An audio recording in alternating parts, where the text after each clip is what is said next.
Ace, king of diamonds, two guys back over the top, all in. Well, obviously, as both players for good nine gamble for here win. and win a monster pot. Tie this Well, they call him Mad Marvin. for 9. Play insanely here. It appears like he is making the call. So Steve O'Dwyer, the American that went to Ireland, right here. Otherwise, he'll be out of this tournament. We need a lot of to win this pot. He's going to have to make a flush to win it. Very unlikely. He's king. And because of that, the grinder about a 60% Season 10 WPT World Championship. And here comes others over there sweating him in. Let's see the turn. If he does so, that quick become. It's a deuce. The grinder is done. He'll do it, Vince. Just incredible. Right at 92,000 here at the WPT World Championship, and he's going over the top. About it.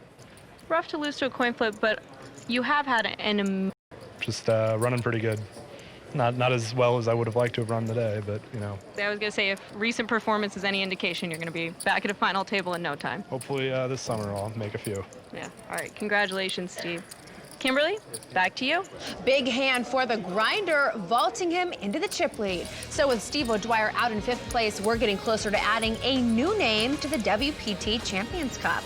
We'll be right back with more from the WPT World Championship, including Tony Dunst breaking it all down in the raw deal and a special edition of 5 questions. I give you one Phil Ivey story. He's gonna hate this too.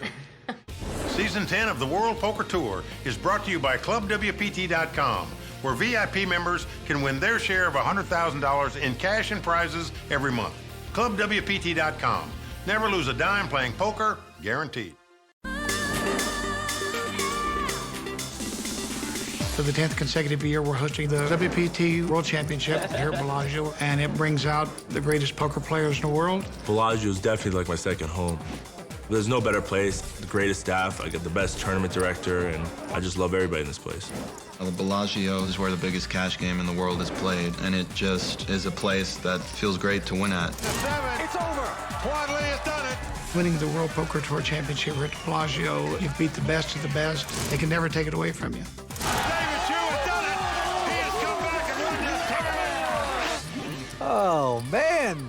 Well, there you see the grinder, Michael Maserati, out in front with $5.8 million in chips. And Vince, you know he would love nothing more than to add his name for a 3rd time to the WPT Champions Cup. That is true. Right now, the ante stay at 10,000 blinds, are 50 and 100. To the felt we go. The Frenchman with a quick fold. Now Michael, the grinder, who is the chip leader at this point, peeks down at a 3 deuce of hearts. He's got the button. He's got momentum. Grinder likes to play so many hands when he's at the table. And here's one that most guys just might muck automatically, but the grinder just going to raise it up here with a little 3 deuce. He's got guts because he's got talent. You do that with nothing hands, play a lot of hands. Mad Marvin going away. Now Nick Schulman, who has an ace-3. Now, this is not the kind of hand that you're fond of when a guy raises in front of you. But Nick is playing the player. He's not necessarily playing the hand here. He knows the grinder can raise with any 2 cards. And here comes the flop. Ace-7 with 2 clubs. Nick Schulman out in and he checks. Will the grinder make the automatic continuation bet? Just hoping against hope that your opponent didn't hit. Yes. Well, he has to win the pot because he has the worst possible hand right now. 225 into Schulman. And Nick gonna make the call here with the top pair. Little gentle okie dokie call. You hate that when you're betting with nothing, as the grinder just did. 6 of spades right there on the turn. Nick Schulman out in front with the aces. But it's a weak ace, as we say. Gonna check it again. Now the grinder. Will he fire another shell at this pot? Well, he's the grinder. Of course he's gonna fire again. He's the Floridian from Miami. Tough, tough player. He's saying maybe Nick has 2nd pair. I can chase him away, but no. Bet of 460,000 into Schulman. Well, man, sometimes you get going downhill and you just can't slow down. That's the case with the grinder here, but Nick's got a tough decision. And look at this. He is moving all in with this weak ace hand. And he's saying, I'm from New York. Forget about it. Going in. Well, grinder was hoping he had something like 2 queens and would get away from the hand. Grinder holds his hand. You can show the ace-4 hearts. All right. You're in the ballpark. No sense of lying, right? That is a great read by the Grinder because Nick had an ace-3 there. What good poker there by Nick Schulman. Well, you know, Mike, we keep reminiscing about Season 10, how great it is, and it has been. But how about all the Club WPT VIP members that have won seats into tournaments all season long? Yeah, you're right, Vince. It's been so great to see these players parlay their entry into real money winnings out here on the World Poker Tour. Remember at the Bay 101 Shooting Star Club WPT VIP member John Davey, $5,000 for knocking out Bounty and WPT champion Joe Tehan. Yeah, then VIP member Butch Velour at the Seminole Hard Rock Showdown, finishing in 20th place and taking home over $25,000. And how about Club WPT VIP member Artie Rodriguez? He made a dream come true when he made it all the way to the final table at Jacksonville. Anybody can win. Not to say that I'm just anybody, but I'm just a regular guy, and I'm here playing with the big boys and trying to show them a few things. Well, that is the great thing about ClubWPT.com. For just $19.95 a month, that's nothing, right? You get to play all the poker you have a chance of winning a piece of the $100,000 they're giving away in cash and prizes every month. Plus, you can win your way into a World Poker Tour event. Sign up now for a free 2-week trial. Check it out. See how you like it. ClubWPT.com. Never lose a dime playing poker. Guaranteed. All right, back to the table we go. Michael the Grinder Mizrachi on a big comeback here tonight on the WPT. He's our chip leader with over $5 million. Let's go to the felt. Our former chip leader from Germany, Marvin Rettenmeyer, is first to play. He's got a pair of fives. And Marvin came to this final table with a huge chip lead. Let's see what Mad Marvin does. He's now sitting in second place, but he's going to raise it up here with the speed limit hand, the 2-5. Makes it 205,000 to go. Schulman and the Frenchman Philippe go. And now it's around to the Grinder, who has an interesting looking ace-3 of diamonds. He's got the same hand Nick Schulman just beat him with, an ace-3, and he's made the call. And he's flopped 2 diamonds. 9-8-7 with 2 diamonds, the nut flush draw for the Grinder.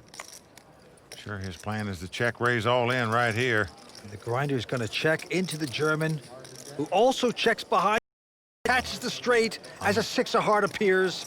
What a check by Mad Marvin right there. Had he bet that, Grinder would have come over the top of the nut flush draw. Mizrachi coming out with the bet of 300,000 with the flush draw. Now, Mad Marvin knows that the Grinder has to have a 10 in his hand for him to be beat right now. But he has called it. And now the board pairs 9, so another scare card for Mad Marvin. And that now a full house is possible, as well as a 10 high straight. Mizrachi going to check down. Nothing appeared for him. Man, Marvin figures his straight is the best hand right now after the Grinder checked. So he's going to make. Yep. Wants a little value, perhaps 365,000.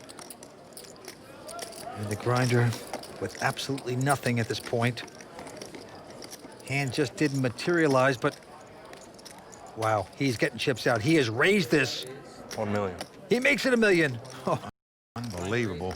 And what pressure on Mad Marvin right now. He's got a straight, but his opponent has check raised him on the river when there's a pair out there and a bigger straight possibility. And Mad Marvin trying to figure it out. He said, would the guy really raise me back here if he just had a 10 in his hand? I don't know. Meaning to Mad Marvin, they have a full house or he's just bluffing. You've got to decide which one of those things it is. He is going to make the call with the 9-eye straight. And folks, let me tell you, this is a very tough call to make. What a call by Mad Marvin. And he is going to win this pot and regain the chip lead. That is excellent poker by the Madman. As the German at Bellagio, 4 players remain. Mad Marvin out in front as the chip leader when we continue here on the World Poker Tour. Stay tuned. We'll be right back with more coverage of the WPT World Championship. The World Poker Tour is brought to you in part by Mitch, by Mitchell. Because style isn't born, it's groomed. Visit MitchTheMan.com.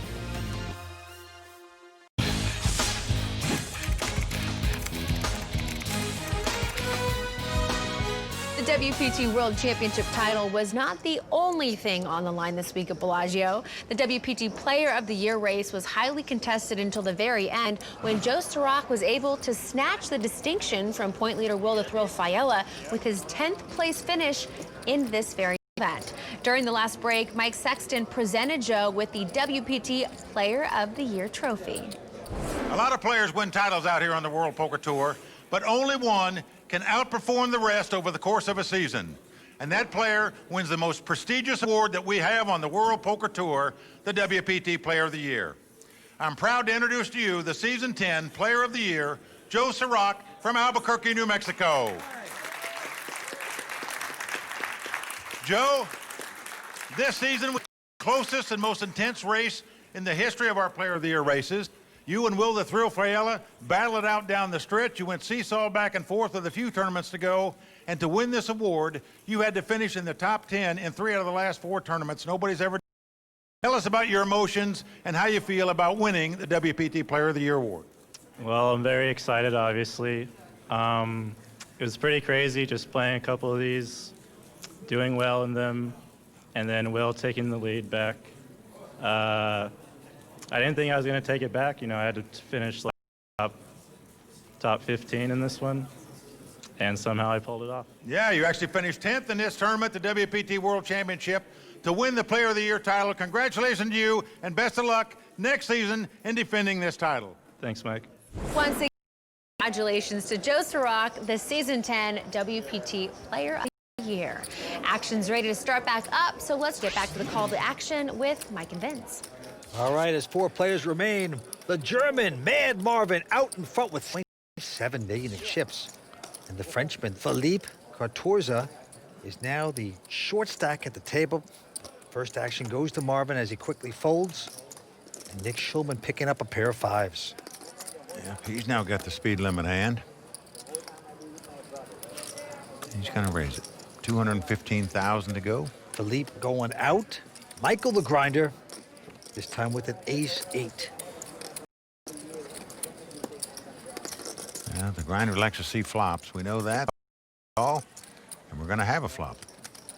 And the flop comes up queen 8-5. Look at this, a set for Nick Schulman, just like that, 3 5s. Grinder's got middle pair with top kicker and checks. Schulman flopping a set. Happy days are here again. He's going to bet him, not going to play it sneaky. Come right out with a bet of 240,000. Yeah, there you can see the anguish look on the Grinder's face. Hard to throw down middle pair with top kicker when the guy make a continuation bet most all the time. So the Grinder does make the call. Yeah, investing deeper into trouble. Jack of clubs on the turn. 3 clubs out there now. And now the Grinder looks like he's going to lead out here. Make what we call a blocking bet here. Yep, 350,000. Possible flush, possible straight out there. Nick does have 3 5s, obviously going to make the call here, but does slow him down, as you can see. All right, going to the last card. It's a 9 of diamonds. More trouble there, potentially. You know, Grinder did not hit. Now, Grinder just got 2 8s. He knows once he's called on the turn, he's beat. The 2 8s are no good. And Schulman now. Well, Schulman just afraid his opponent could have a straight or a flush and have him beat.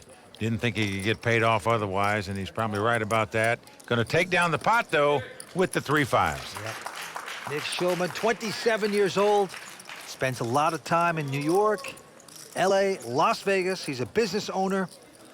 And there you see the Royal Flush Girls Social Bar. Now, there are 2 of the best poker players in the world sitting there, too. Eugene Ketcheloff, WPT champion, and Vanessa Selbst, who many say is the best woman player in the world, and I say she's one of the top players in the world, man or woman, Vanessa Selbst. Yeah, she is tough. Okay, Andes are going up to 20,000 blind, 60 and 120, and there's a raise by Nick Schulman with ace-10, and now it's on the Frenchman Philippe, who picks up 2 queens. And he's going all in with them like he should. Well, he has gone all in with him. Grinder looks down at an ace-deuce, gets out of their way, as does Marvin. Back on Nick. You gotta think to yourself, wait a second. The Frenchman is tighter than Rosie O'Donnell's dried-up wetsuit. Should I call with his ace-10? Well, I think you get away from this hand, Vince. You'd only be in a race if the guy had 2 9s or 2 8s. Any other hand he's got is going to have you beat. This is not the kind of guy going to raise with king, queen, or king, jack. No, he's showing superior cards tonight when he plays. But it is tempting. Get rid of the Frenchman if he should get lucky. Hammer time. It's hammer time. Nick wants the Frenchman to talk. It's hammer time. I don't know. I don't know. He's got the queens. Oh, Nick Schulman makes that call for another 1.3 million. I'm surprised. He's shaking his head now. I shouldn't have called that. He normally doesn't make those kind of mistakes, but it might not be a mistake. He could end up busting the Frenchman. Let's see what happens. The Hammer Rail Birds loving this moment. The Hammer looking to put a bonk in the back of the head of the WPT champion, Nick Schulman. Pair of queens up against ace-10. Here we go. Oh! 4 queens for the Frenchman. Even Nick Schulman smiling at that. 4 of a kind on the flop. Nick Schulman drawing completely dead and made an ace-high straight, man. Nick made the ace-high straight. Ran into quad queens. And it's high fives for the Frenchman. Philippe Cartorza going to double up with 4 queens as he gets the kisses and the spoils. And here comes the Hammer. There is the Hammer. Oh, the Frenchman's been quiet up to that hand, but he is back in a big way. We're coming back in just a moment here on the WPT. I'm Jeannie, one of the Royal Flush Girls. Welcome back to the World Poker Tour, brought to you by ClubWPT.com. Well, there you see Mad Marvin Redmeyer well out in front with 7.4 million. The other players all have between 2.2 and 2.8 million. All right, 4-handed poker. And it's on the man from Paris, France, Philippe Cartorza. He's got king, queen. Yep, he's the lone amateur at the table fighting these 3 tough pros, and I mean tough with a capital T. He makes it 260 into the grinder. Who's going to fold it? Now Mad Marvin with Jack 5 also going away. Nick Schulman now going to pick up a pair of 9s. And he's got the mid-pair hand, but he also recognizes he's up against the tightest player at the table. He just got burned a minute ago, remember, with the ace-10, which I felt was a mistake for him to put another 1.3 million in that pot against this guy. So it's got to be on his mind, but not too much. He's moving all in here. Yeah, he's going to put the pressure on Philippe, a non-professional who's only been playing poker for 3 years, but he's played really well so far, and he gets away from this hand. Yeah, Philippe goes out, so the pool player straight in right there with the all-in bet to take it down. Receiver in the house watching this final table. He won this tournament 1 year ago. Scott, highly educated, well-respected poker player. Only wishes he was back here defending his title at this final table. All right, the play goes to Marvin. This time, horrible hand of Jack 3, but he doesn't care. He's going to make it 250 to go. Schulman out. And Philippe out, but the grinder, he's what we call a defender. He doesn't like to give up his big blind. Here he's got King Jack. Makes the call. Yep, he likes his hand. Going to see a flop here. He's flopped the ace-high straight draw as it comes ace-queen 9. Neither player has a pair. Grinder going to check. And Marvin going to make a continuation bet here, looks like. Indeed he is. Yeah, he is going to make a bet of 230,000. The grinder makes the call here. Turn card 7 of hearts helps neither player. Grinder will check again. And Mad Marvin checking as well. So the river pairs the board. Neither player has a pair. Grinder has the best hand, as you can see. 250. And he's going to bet. I'm not sure if he's betting for value, for a blocking bet, to try to get his opponent off like 2 3s or 2 4s, for example. Well, whatever it is, he takes down the pot. Yeah. What's about the turn? It works out for Michael Mizrachi as Marvin smiles and puts up the white flag. Season 10 has been a milestone on the WPT, and all season long, both myself and Marianella Pereira had a chance to sit down with some of the most dynamic players in the game. But sometimes there's more than meets the eye. So check out this unseen footage in a special edition of 5 Questions. What is with your hairdo? I don't know how I feel about this. Well, I was in Cannes, or Cannes, however you say it. I get different answers from everybody in France. Can, it's actually can. I believe whatever you say. I was in Cannes, south of France. I'm watching all these French fries get all these chips. And I'm saying to myself, what is it? What is it? And all of a sudden it hit me. I see they do. And everybody's got this French comb over. Haven't lost a tournament since I've had the French comb over. What about a lady? They love it. Oh my God, they go crazy. All right, James, we're gonna need your undivided attention here. This is gonna take a while, guys, by the way. This is gonna take a while. Foie gras addict. Are you really addicted to goose liver? I love it. I love it like my unborn children. Like, You love it like a fat kid loves cake? yes, they love cake, right? They do. I mean, It's a 50. yeah, I'm not type of foodie, so. I give you one Phil Ivey story. He's gonna hate this too. Okay, tell us. He's gonna hate this. He pissed when he lost the main event when he got to the final table. So when he got interviewed and everything, he kept his poker face. But when we went out, he was like. It was the first time I ever seen him upset about poker. Usually he got ice in his veins, like for real, for real. It's the first time I ever seen him mad about poker. He was heated, yo. He was heated. I said, oh, man. If Phil Hellmuth is a dog, then what's Phil Ivey? Phil Ivey's a lion. He's very strong. What Very animal would impressive. Gus be? Gus would be a hawk. A hawk. A yeah. hawk. This is good. And then, like Max Pescatori, Yes. these people are scavengers. They're the worst, like the hyenas. What is Tony G then? What are you? I'm a big whale. I'm the greatest of them all. I played in a $100,000 Bellagio high roller. We made the final table. And you took third in that tournament. I actually had a piece of you and never got paid out. That's. I owe you. I owe you like $100. I think you owe me like 30 cents, actually. I think I owe you something. No, really. I think Well, it was I don't 30 know. I cents. think it was like 100. No, I'm not taking your money. Okay, it's for the baby. Just answer my next question. Did you just try putting a $100 bill on my shirt, by the way? Into a pregnant woman's shirt. I know. That's so. I've been at clubs too much. Well, Vince, unlike some people think, top players do have a sense of humor at times. Oh, they do. Great characters here on the World Poker Tour. And as you can see right now, the chip leader from Germany, Marvin Rettenmeier, out in front with 6.7 million in chips. To Philippe, he quickly folds a Jack-10 of spades. Kind of surprising. And the grinder got the two snowmen, the two eights. And obviously, he is going to play this hand. Yep, he's going to make it 250,000 into Mad Marvin, who is going to peek that at a pair of fives.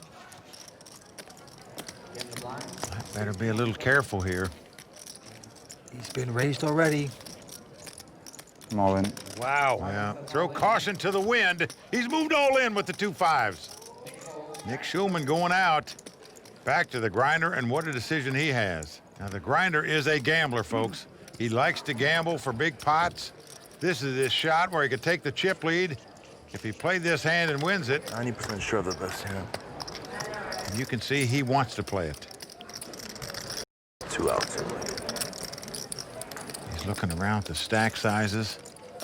Money jumps substantially from here, from fourth to second to first.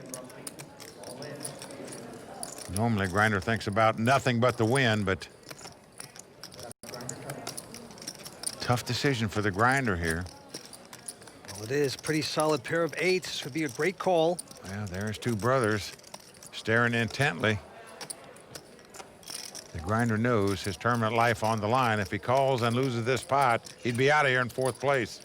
Can Mad Marvin get away with this? I know your exact hand. He's got the grinder talking to himself. It's gambling. He desperately wants to win his third WPT title and would have a great shot to do it if he could make this call, Vince. He's checking out everyone's chip stack, exactly where he is. Go for it all. Do you go for it all, grinder? Usually he does. That's why he's won all his titles, because he's not afraid to gamble, take shots, and play big pots. I'm not even sure I'm folding. It's embarrassing. Well, he is going to make the wrong fold. Wow. Very big pair. And Mad Marvin, happy to hear he said he laid down a big pair. Mad Marvin gets away with it. Did not show the little pair. He didn't rub the salt in the wound. And right now, the grind knowing if he was right or wrong. Man, he's over talking to his brothers and WPT champ Chino Ream saying, well, that's what I had, boys. I don't know if I did right or wrong. 2 8s. I had pocket 8. My favorite Club WPT VIP benefit is the entertainment side. I save hundreds of dollars on everything from dining out, shopping, and vacations with my family. Check it out, clubwpt.com. Never lose a dime playing poker, guaranteed. They call me Matt Marvin. I have no idea why. Well, I guess some would say I'm a little mad. I definitely like to go out and have a good time, but I also take my job serious. There's no better feeling than to win a live tournament, but I still don't have that huge title. I hope I can do it tonight. Mad Marvin desperately looking to put his name on the WPT Champions Cup, and Vince, the guy's got a great shot to do it. He does, and you know, he's a fun guy to watch. He's happy-go-lucky, a great talent, and he's winning here tonight. Action goes to Mad Marvin, who looks down at a jack clubs. Yes, I was at a special poker tournament in London at the Playboy Club, and this guy was playing the guitar, serenaded the Playboy bunnies. It was fantastic. That is nice. All right, he likes his hand, makes it 250 to go. Nick out, and now the Frenchman Philippe also going out. It's up to the grinder, who has a pair of sixes, and he's just going to call it. So sixes for the grinder, and Marvin, Jack 10 of clubs. And the flop comes up Queen 7-3, 4 flush from Mad Marvin. Only a 4 flush. The kind of hand that you're just not afraid to get your chips in there with. The grinder with the sixes is going to bet $225,000. Yeah, he leads right out and bets into the pre-flop raiser, something you don't see often. And Marvin just calling with the flush draw. That also a little surprising. You'd think he might raise with that hand. Now a 9 comes off. And this gives Mad Marvin an open-in straight draw. Yeah, a lot of possibilities, but the grinder still with the sixes.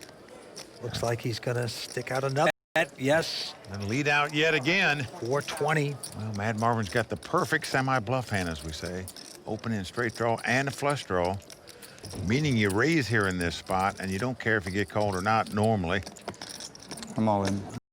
And he's done it. He's put the pressure on the grinder right here for all his dough with the flush draw and the straight draw. And this is a disaster for the grinder. You got sixes. You don't even have a club. The guy comes back over the top. That is brutal. And he is squirming in his seat right now. What to do? Well, we saw Grinder lay down 2 8s a minute ago when he had the best hand against this guy. And just by looking at him, you just get the feeling he thinks he might have the best hand here with the 2 6s.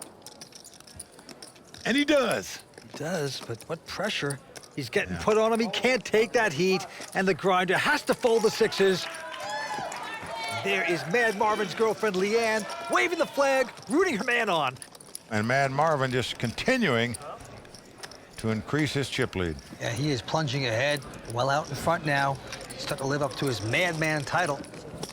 It's time to get more analysis on tonight's play from Tony Dunst in this edition of The Raw Deal.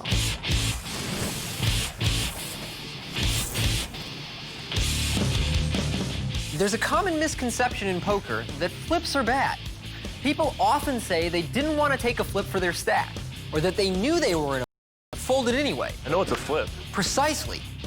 But today I'm here to argue in favor of flips, which I feel have been unfairly vilified by nits everywhere. I'm Tony Dunst. Let's break it down. Now let's make one thing clear. Michael Mizrachi is no nit, and he is well known as a guy that battles for a high percentage of pots he plays. That's why it's all the more shocking to see him pass up a great opportunity just because he thinks he might be flipping. 90% sure of the best hand. There's a number of problems with passing potential coin flip scenarios in tournaments. The first is that in scenarios, you're getting too good a price to fold. Let's just pretend the grinder somehow knows Marvin has ace-king here. He's getting a price of $3.35 million to $2.65 million on the call, which is about 1.25 to 1. And that's just with a single raise before the flop. Based on the math alone, the grinder is a pretty clear call. The second problem is that Mizrachi's hand is actually about a 54% favorite against overcards. So he's both giving up the best hand and giving away equity. The third problem is that sometimes people hallucinate flips that aren't actually there and end up passing up a huge opportunity as a result. Players often end up folding hands that are simply too strong against their opponent's shoving ranges, hands that will be in a dominating position some percent of the time instead of just flipping. That's precisely what happens to the grinder here, where his opponent will not only be shoving a ton of overcards, but also every smaller pair. Additionally, it's possible Marvin might make a small re-raise with his biggest pairs to induce Mizrachi to push, so the shove may actually weight Marvin's range towards smaller pairs, making the fold even worse. I'm not even sure I'm folding. It's embarrassing. So don't believe all that propaganda you've heard about flips being bad. In fact, get your coins out right now and start practicing. After all, the damn things always end up deciding who wins anyway. Well, it seems like coin flips end up deciding who wins, but great players don't like to race for all their money. They think that they can win a lot more chips by slowly grinding it up, stealing blinds and ante, and I'm sure that thought came into the grinder's as he folded those 2-8s. All right, back to the action. The WPT World Championship, a couple folds, and now it's on Mad Marvin, who has another mid-pair, pair of 8s. And this is the battle of the blinds here. Mad small blind, got the big chip lead, so he's going to raise it. Yes, he does. He makes it 280 to go. Nick Schulman, though, with an ace-5. Well, he knows the big chip lead can be raising with any 2 cards here. He's picked up an ace-high. And even though he's in second chip position, he is going with it. He's moved all in here. And a snap call by Mad. And Nick Schulman knows he's in trouble. Just that quickly. The guy going for a second WPT title tonight, Nick Schulman, could be out of here in 4th place.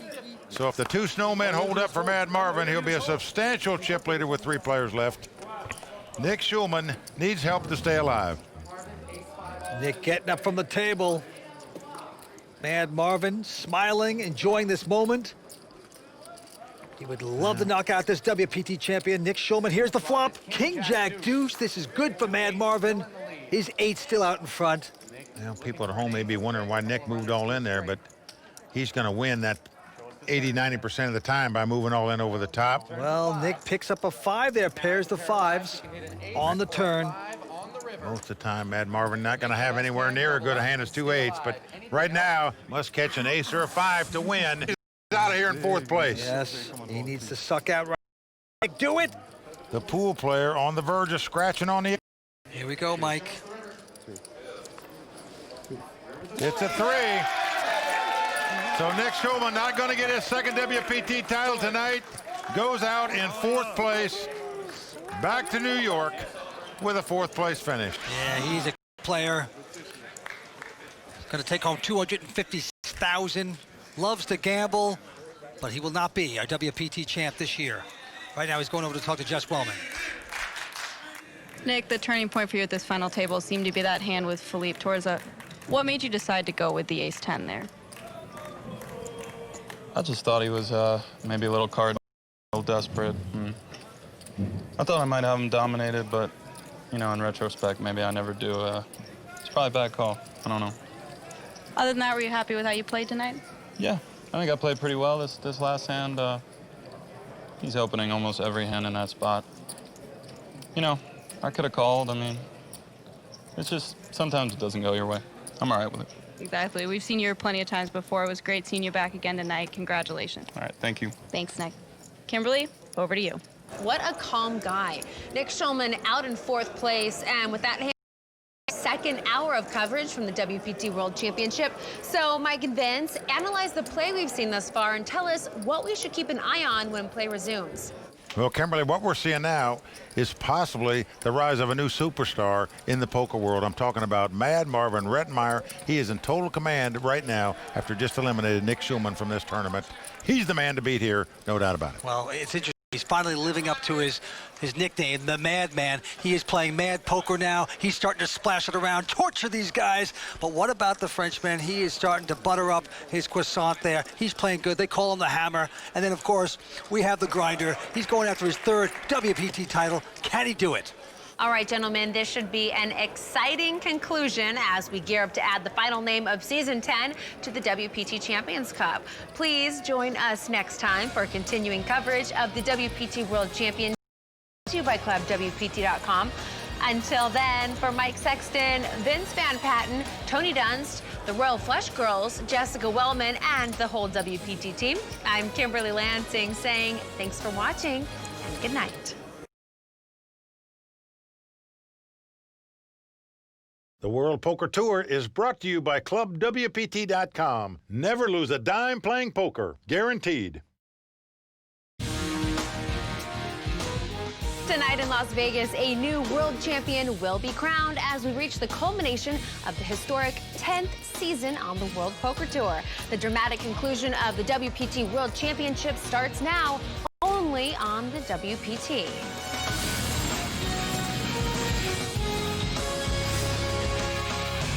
Well, the crowd all standing. He is circling the dragon on bare knuckles in the center of the ring. He needs the extreme miracle.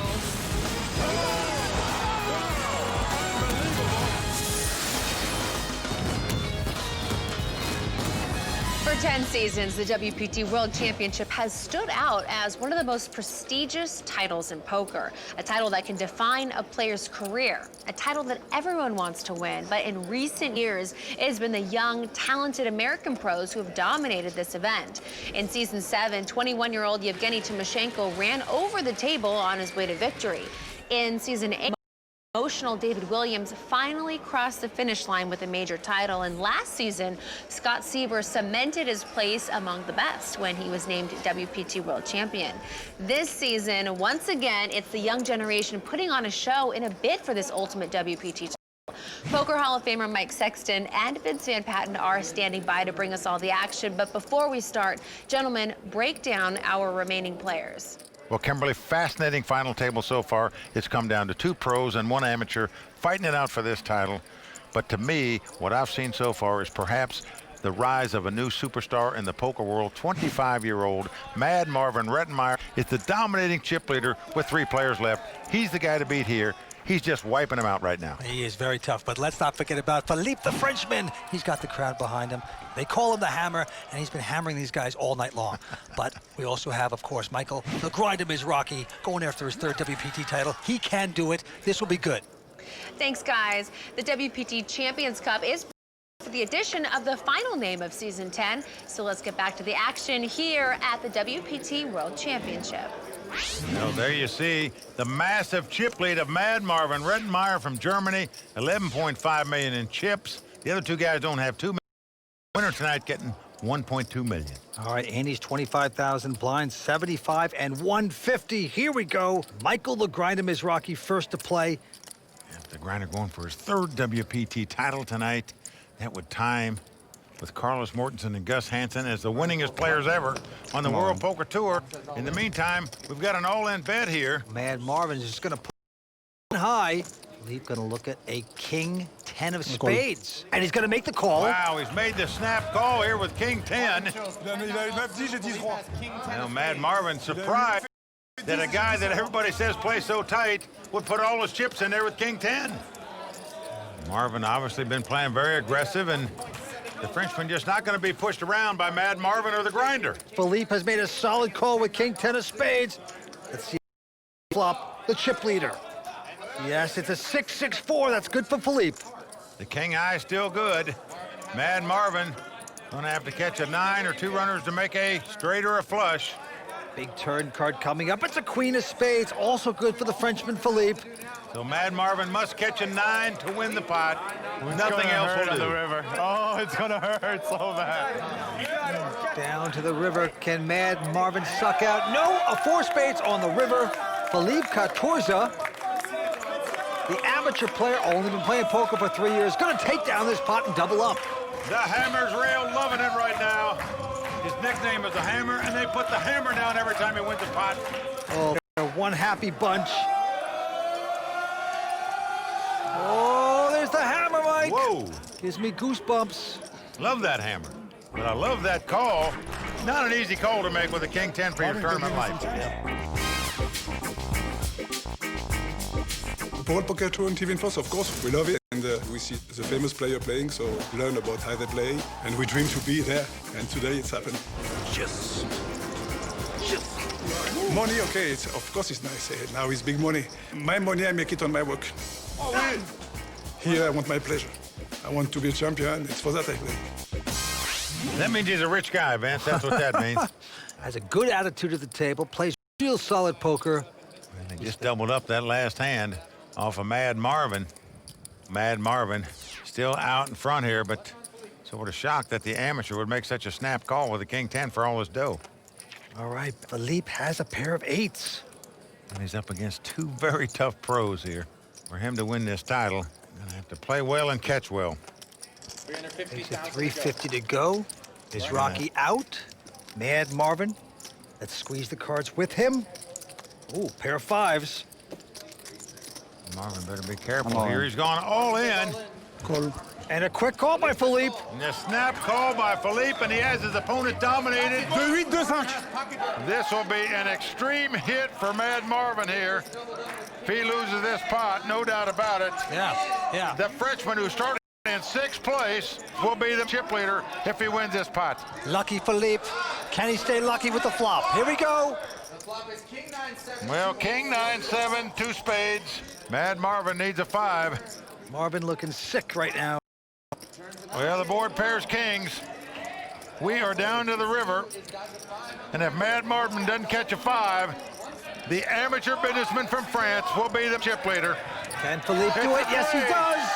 There you go. Incredible. Time and time again, the Frenchman has gone all in. He has won the pot, but Vince, he's had the best hand every time he's moved all in. Every time. Oh, Mad Marvin feeling the pain.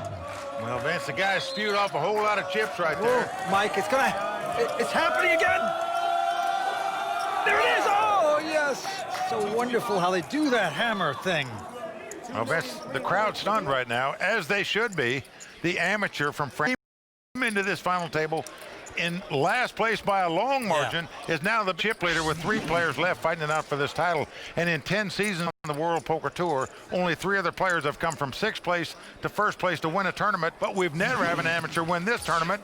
Philippe, 49 years old. Big upset in the making right now. Action going to the grinder, though.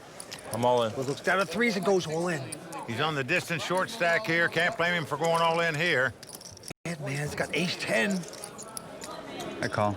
And he's going to make this call. Philippe gets out of their way. So another all-in and another call. Ace-10 for Marvin. This one I care about. Up against the pair of 3s for the grinder. Well, the grinder's got to win this race, or he'll be out in 3rd place. Madman's so excited his pants are falling down. Not much has gone right for these guys at this final table here. At least lately anyway, but something's going to go right for one of them right here. Here comes the flop. Ace and a 10 right on the flop. It's come ace, queen, 10, all spades. The grinder does have the 3 of spade. If a spade comes up, the grinder makes a flop and will take the lead. So happy. The grinder looking for a 3 or a spade. To the turn we go. A 10, it's over. A full house for Mad Marvin. That's going to do it for 2-time WPT champion Michael the Grinder Mizrachi. Going to be out in 3rd place. Always a pleasure to watch the grinder back in great form. He played very well tonight. Going to take home $424,000. Grinder grinded out of Bellagio. Over to talk to Jess Wellman. Michael, it seemed like things just weren't going your way there at the end. Was it tough having Marvin on your left this table?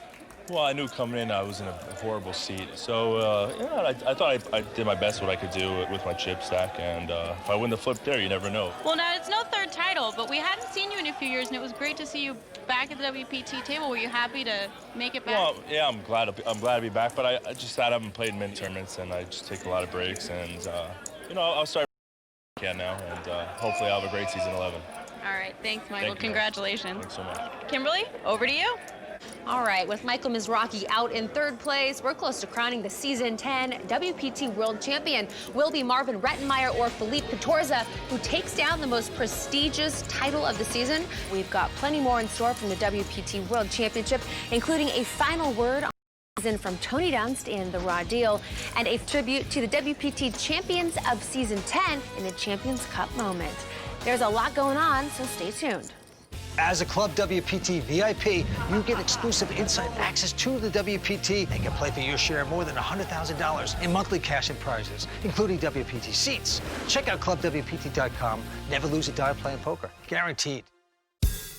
As is the custom on the World Poker Tour, when we get down to heads-up play, we have our money presentation.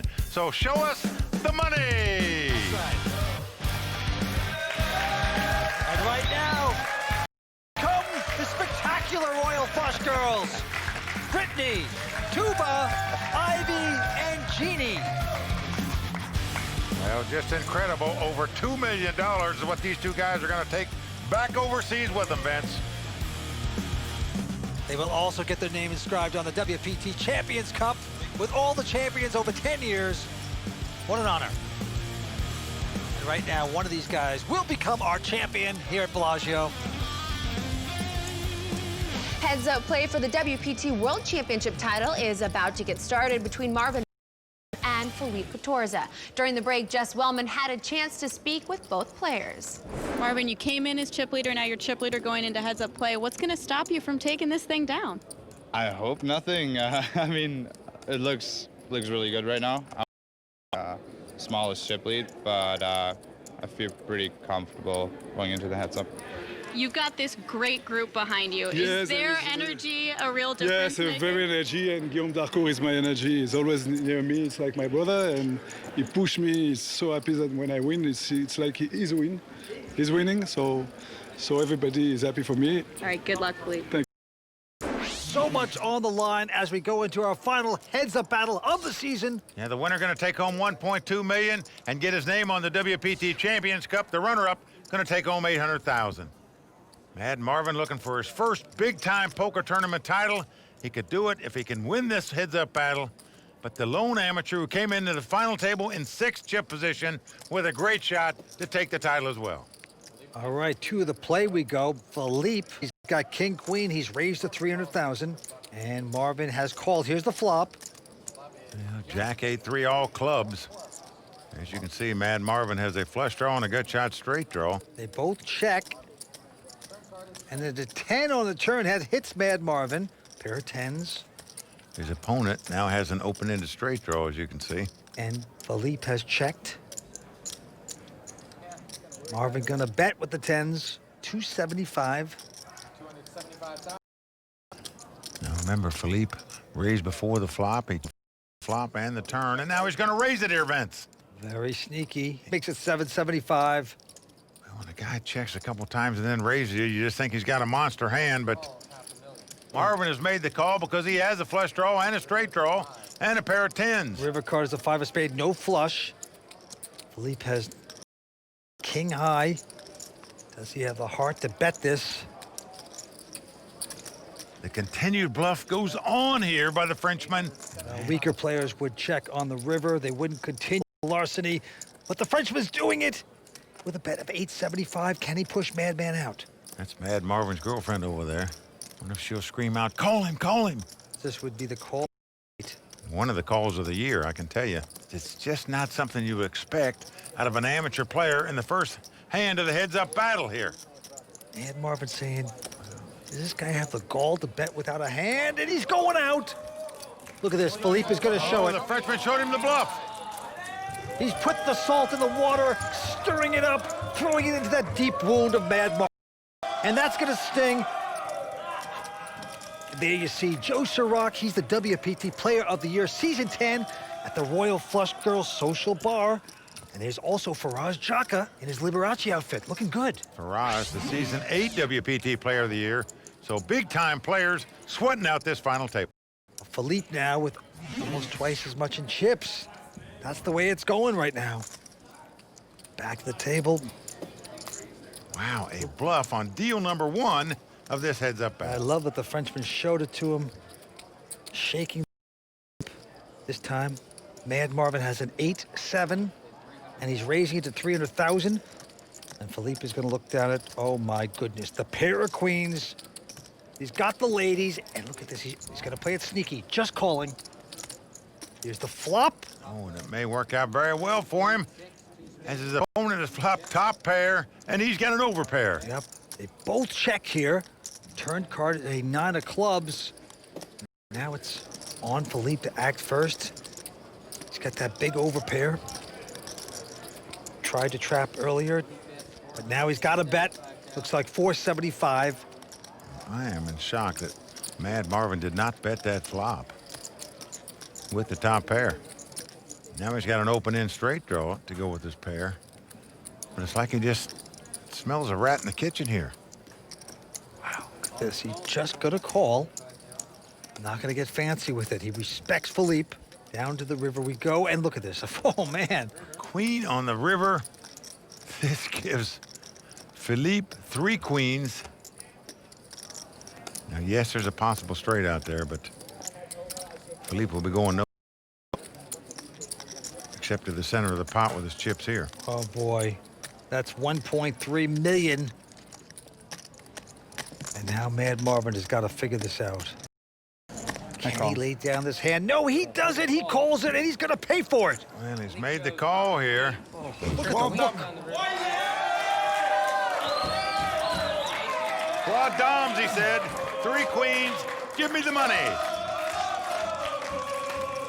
Just incredible run this guy's having here at this final table. Oh, here come the Philippe guys with the hammer. Now, Vince, he shows you that you don't have to be a top pro to win out here in the World Poker Tour or to even compete with these pros. He has done it all night long. Playing well, catching well. And I don't care if you're pro or amateur, that's a tough combination to beat. Mike, he's only been playing poker for 3 years, but he's playing high level. And now the blinds are going up to 125, 250. Action on Philippe Catorza. Picks up another pretty good hand here. Queen, jack of clubs. He's getting out, raising chips, makes it 550 to go. And Mad Marvin has got to be tilting off a little bit. And this time he's got an ace-4 of diamonds. I'm all in. He's lost half his chips at this heads-up battle. He's putting the other half in right here. I am surprised at this call. Snap call by the Frenchman here. Mad Marvin has the best hand, and again, he's saying, wow, this guy called over 3 million with queen high. Could the upset be complete after this hand? It will be if Philippe can help his hand. Philippe, a little bit of a dog for the kill here. He wants the WPT World Championship. He sees it's a possibility, but he's still behind at this point. Well, if Mad Marvin wins this pot, we'll be virtually dead even in chip count in this heads-up battle. If the Frenchman wins, he'll be our champion. Will the hammer get lucky on the flop? Let's take a peek. No. An ace right on the flop, but also a queen. Philippe gets so excited when he saw the queen, and then got deep excited when he saw the ace. Yeah, Mad Marvin hitting his aces on the flop. Mad Marvin just standing on the sideline, holding his breath. Well, ain't a diamond. That means the jack of diamonds will not help Philippe. It will give Mad Marvin a flush. He must catch a queen or a jack that's not a diamond if he's going to win the tournament right here, right now. Mad Marvin with a big shot to double up. Here we go. It's the diamond. Mad Marvin makes the flush to double up. And folks, don't go anywhere. We're about dead even in chip count now. So buckle up. It's going to be a battle to the finish. WPT World Championship will continue. Stay with us. In just a moment, we're coming back.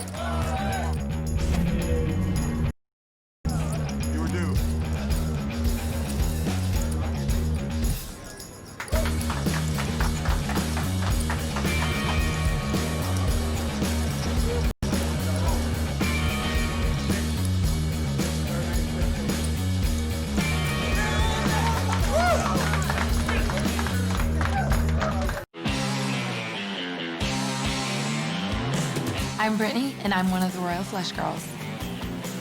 When I come to Bellagio, I love just walking around the casino, checking out the restaurants. The food at Yellowtail is so good. Lily had a perfect atmosphere. It was really classy. You could kick back and hang out with people, or you could get up and dance. I could be here the whole time in Vegas, not step outside of the Bellagio, and be totally content. Welcome back to the season-ending World Championship from Bellagio. We're getting closer to crowning the final champion of the historic 10th season of the WPT. But before we do, Mike and Vince, I have to congratulate you on your remarkable 10th season in the booth. And I'm curious to know your favorite memories from the season. Well, Kimberly, it's been a phenomenal season, as you know. And Vince, it's been great working with you for another season. All 10 years we've been together. But if we're talking about season 10, let's talk about some of the players that shined in season 10. And let's start with our own Mr. Raw Deal, Tony Dunst, making his first WPT final table. Congratulations to him. And what about Tommy Vitas winning his second WPT title this year when he came from 6th place all the way up to 1st place to take his title? But you can't forget the charismatic Will the Thrill Fiala. He won the first event of season 10, the Legends of Poker. He led the Player of the Year standings all the way up until this final championship event when he was overtaken by Rock. And in my opinion, what Joe Ciroc did by the top 10 in 3 out of the last 4 tournaments to win the WPT Player of the Year, well, that's a feat that hasn't been matched yet in the history of the tour. No doubt about it. It's been fun to watch the great players. But on top of that, the World Poker Tour traveled again. We went back to Paris. Great time. Plus, we started a tournament in Venice, Italy. We really enjoyed that, didn't we? And then, of course, there's the Best Bet down in Jacksonville, Florida. You know, the shores of Florida was great. And now we're back at Bellagio. All great tournaments. We've been having a good time. It's a great year. And welcome back, Kimberly, to you and your growing family. We missed you. Thank you, Vince. It has been quite the landmark year for all of us, and we're all looking forward to an exciting season 11 with new tournament stops in our. But first, let's get back to the action here at the WPT World Championship.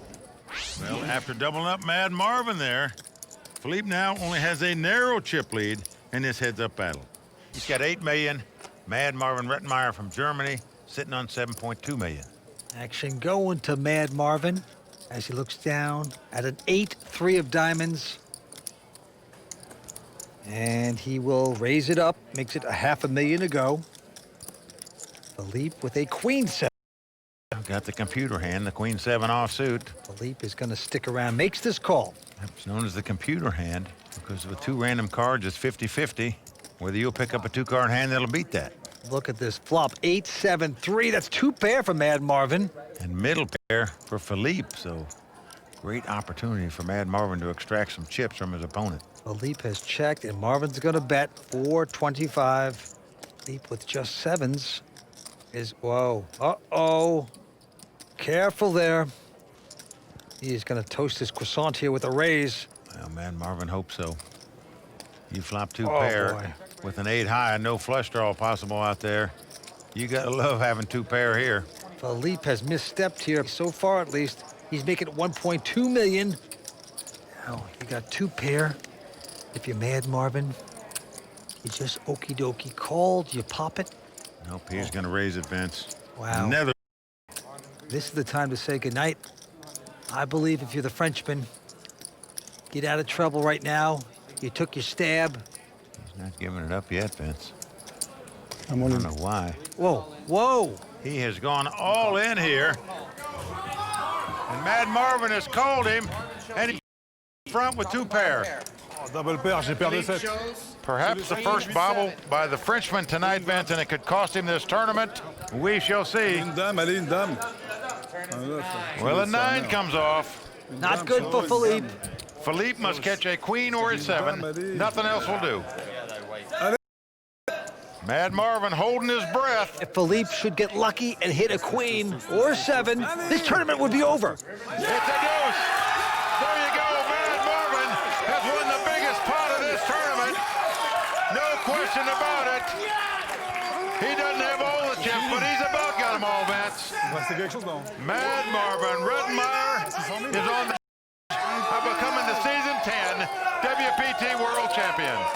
Oh, man, that is absolutely crippling there for Philippe Capuzza. Well, the French crowd's quiet there. I know their man made a bobble, that's for sure. Well, the tug's all around, but it's not over yet. So don't celebrate prematurely. We learned that lesson before on the World Poker Tour. Mad Marvin going over to his girlfriend, getting a big kiss. Hopefully the lucky kiss to possibly end this. As you can see, Philippe now circling the drain, almost out of just about 825,000 left. And it's on him now. He's just got a Jack 5, and he's going to push it all in. Marvin with a 5 deuces spades. He's going to call this, Mike. Well, I know he's got a lot of chips. I know it's only another 550,000 to him. If he wins it, he'll be our champion, but I'm not fond of this play. I mean, you've got a massive chip lead. Why give your opponent 550,000 more and let him double up here? It's not a good flop there for Mad Marvin as a king 9-8 appears. So Philippe out in front with a chance of doubling up. And a 9 of spades on the turn. 8!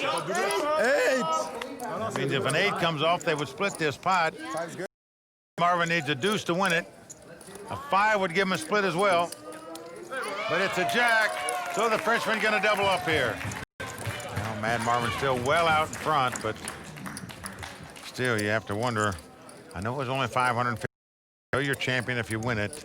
But can't you wait for a slightly better spot than a 5 deuce to call the guy? All right, Mad Marvin with the opportunity of a lifetime. Come on. He has gone all in. Jack 5. Call. And Philippe with an ace-9 has made a call, and it's a good one. Mad Marvin getting a little reckless opinion here. Called the all-in bet a minute ago with a 5 deuce. Now he's moved all in with a Jack 5 offsuit. The Jack 5's the hand he just lost a moment ago when Philippe doubled up. Now can he take him out with it? That's the question. The hammer has hope. Oh boy. There you see Philippe's good buddy, Guillaume Darcourt, champion himself. Well, the flop comes up ace, 8-7. That's aces for Philippe. The Frenchman loving that flop as a 5 on the turn. That gives Mad Marvin a pair of 5s. Now Marvin needs to catch a jack or a 5 to win this pot, though. If you don't win this, get rid of the hat. Here we go. And a deuce comes off. So Philippe yet again.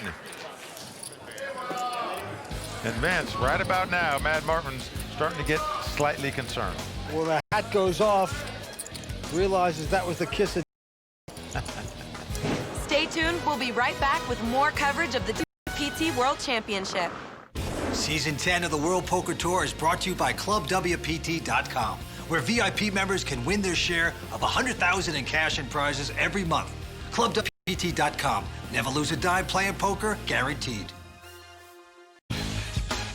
Welcome back to the Season 10 WPT World Championship at Bellagio, brought to you by ClubWPT.com.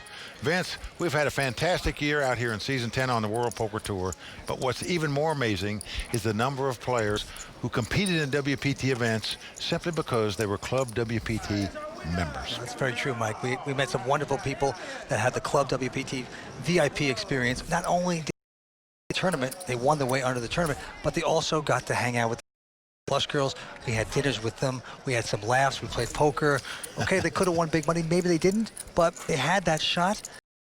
There was a man named Steve Marsh from Alcoa, Tennessee, great guy, and he won his way into the most fantastic tournament we have over in Europe, in Venice, Italy. How about that? And you at home still have a shot at winning seats out here in Season 11 on the World Poker Tour. It's easy to do.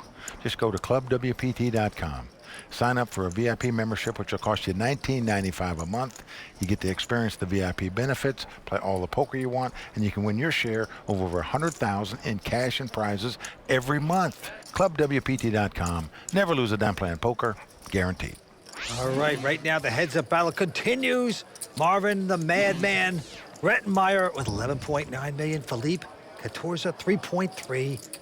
Action on Philippe. He looks down at a queen jack of clubs. And there's a raise. That quality hand makes it 625. Marvin with an ace-4 spades, Mike. Well, just a moment ago, Mad Marvin Rettenmeyer had a 17-to-1 chip lead over his opponent. That has now shrunk down to a 3.5-to-1 chip lead. Mad Marvin has doubled this guy up a couple times, but this all in. He gets the call he wants. Mad Marvin, a favorite to take down the title right now. Mad Marvin out in front. He knows if his ace high stands up, he'll be the season 10 WPT World Champion and get his name engraved on the WPT Champions Cup. Two guys desperate for this title. WPT World Championship all on the line right now. Ace 4 up against Queen Jack. Here come the first three.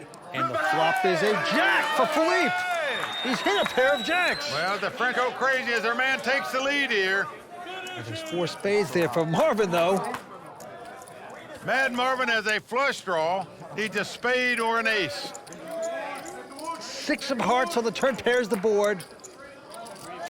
Philippe out in front. Now Mad Marvin looking for a spade or an ace. Can the madman do it? He took the hat off. Will it be lucky for him? The 5 of clubs comes off. It's hammer time again, Vince. Philippe back up to 6.6 million. Incredible. And it looks like the hammer's coming back, Vince. They're singing again. And we're going to see the chop. Are we? I say here it is. Get ready. They're not going to disappoint. Whoa. Oh, my goodness. Ah. Well, serious concern now in the fan club of Mad Marvin Rettenmeyer. Throughout season 10, Tony Dunst has held no punches in breaking down both good and play. Well, now that the season's coming to an end, he's not going to stop, as we'll see in this edition of The Raw Deal.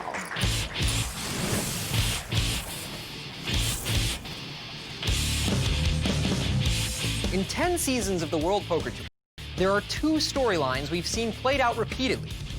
The first being professional players achieving a marquee victory in a major tournament to solidify their poker resume.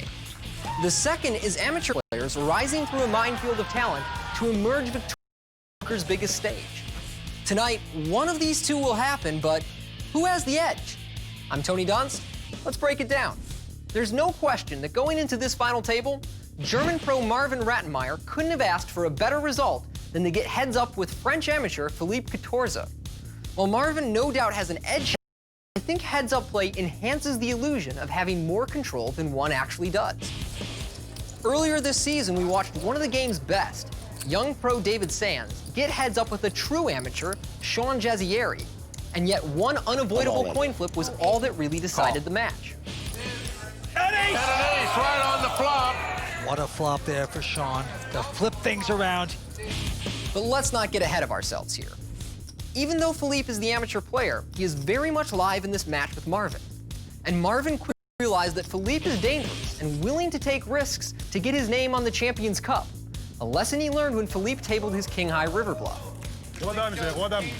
That said, it's this recklessness in Philippe that Marvin took advantage of in the Queen 7 vs 8-3 confrontation, when Marvin lured Philippe into overvaluing a hand with middle pair, vaulting Marvin to a massive chip lead.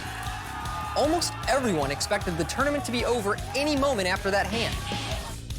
Yet with victory at Marvin's fingertips, the tenacious amateur ran well and clawed his way back into the game, essentially resetting stacks to even.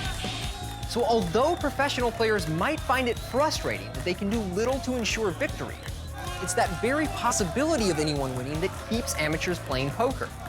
If amateurs were truly drawing dead against professionals, they'd have little incentive to come play with us.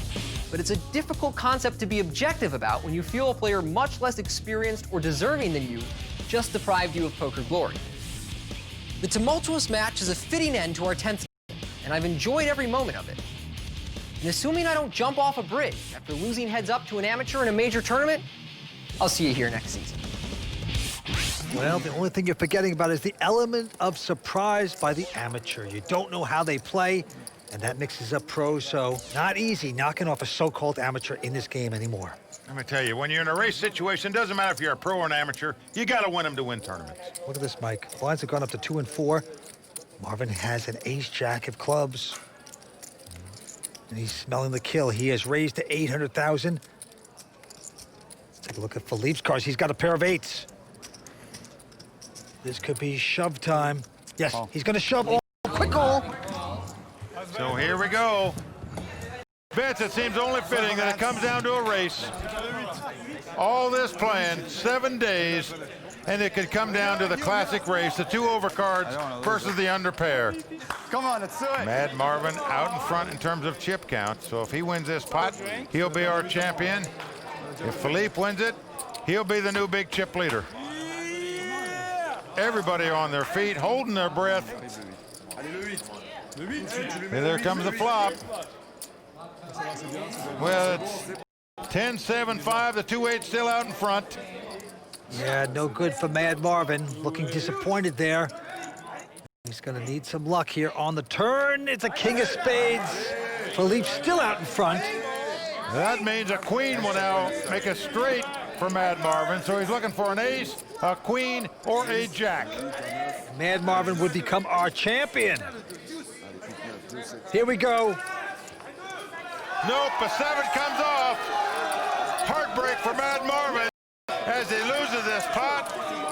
And once again, the Frenchman has a big chip lead. The hammer just won't go away. Just incredible, the comeback he's had. Playing really nice right now. Well, Vince, we're witnessing an incredible heads-up battle to end Season 10. Now, we got more to come. Stay with us here for the final of the WPT World Championship. Coming right back. The World Poker brought to you in part by Mitch, by Paul Mitchell. Because style isn't born, it's groomed. Visit MitchTheMan.com. Welcome back to the World Poker Tour. Here we go to the river. Who's going to get lucky? There it is. It is over. Wow. Oh, my God. I'm Sean Jazayeri. My name is Moon Kim. My name is Tony Roberto. My name is Muhammad Ali Hassan. I'm Andre Matishov. My name is Matt Juttelstad, and I'm a WPT champion. I'm a WPT champion. I'm a WPT champion. I'm a WPT champion. My proudest accomplishment in poker, yeah. It's nice to just get your first major under your belt. For me, it's just a big step forward in my career. Now I know favorites. To actually win something like that, it means a lot to me.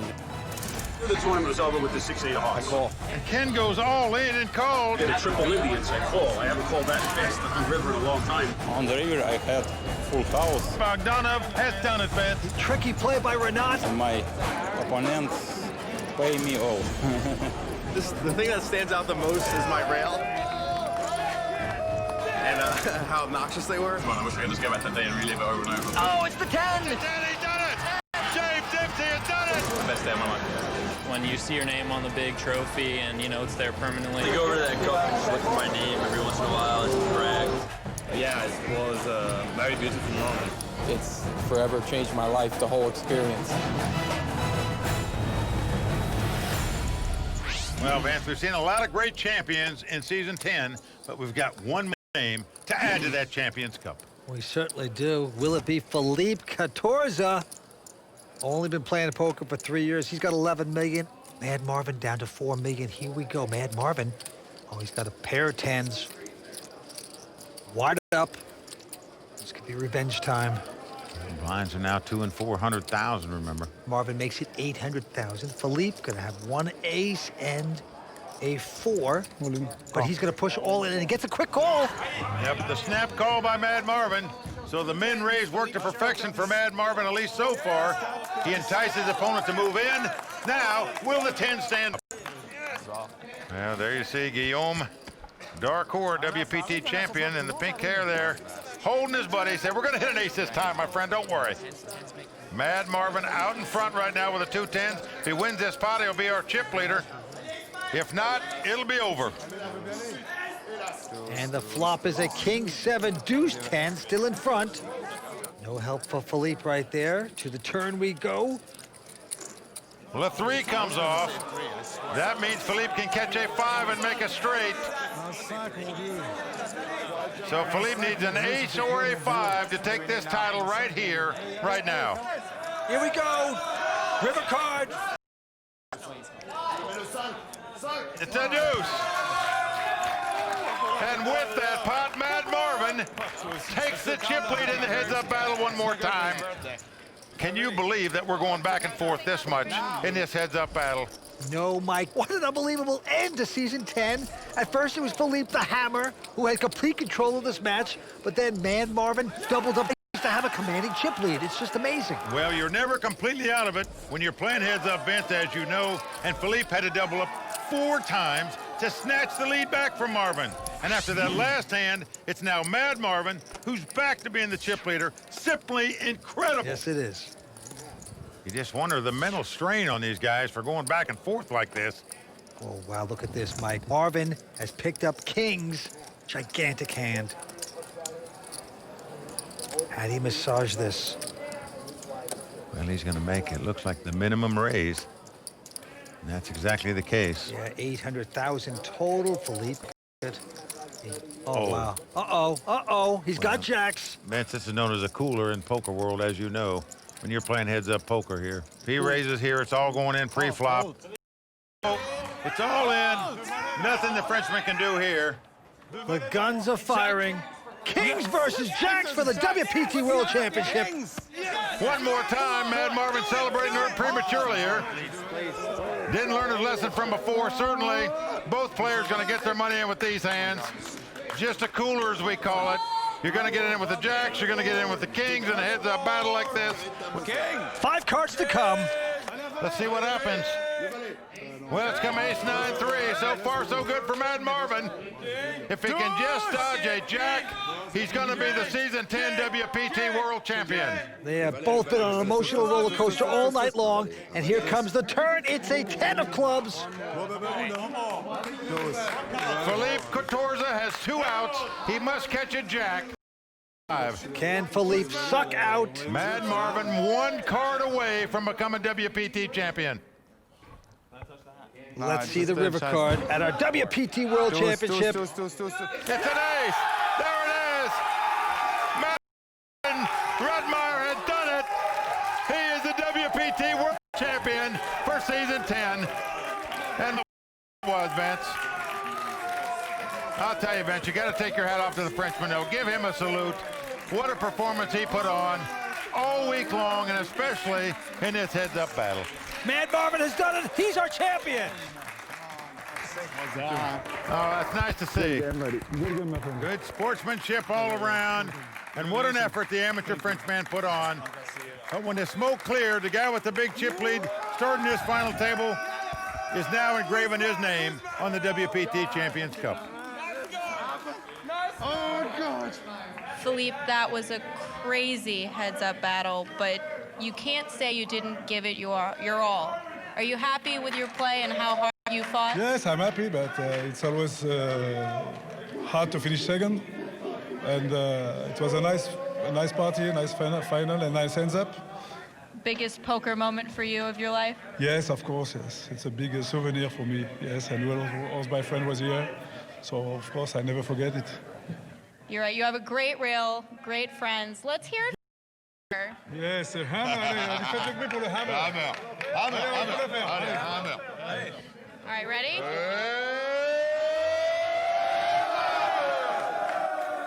Congratulations, Philippe. Great job. Mike Sexton, world champion. Well, we saw the most incredible heads-up match in the history of the World Poker Tour tonight. But when the smoke cleared, it was Mad Marvin Redmeyer. That's the WPT World Champion. Marvin, I got to ask you, that was a pretty draining battle. You came to the final table with a massive chip lead, and then when you played heads-up, it seed-sawed back more than any time in the history of the World Poker Tour.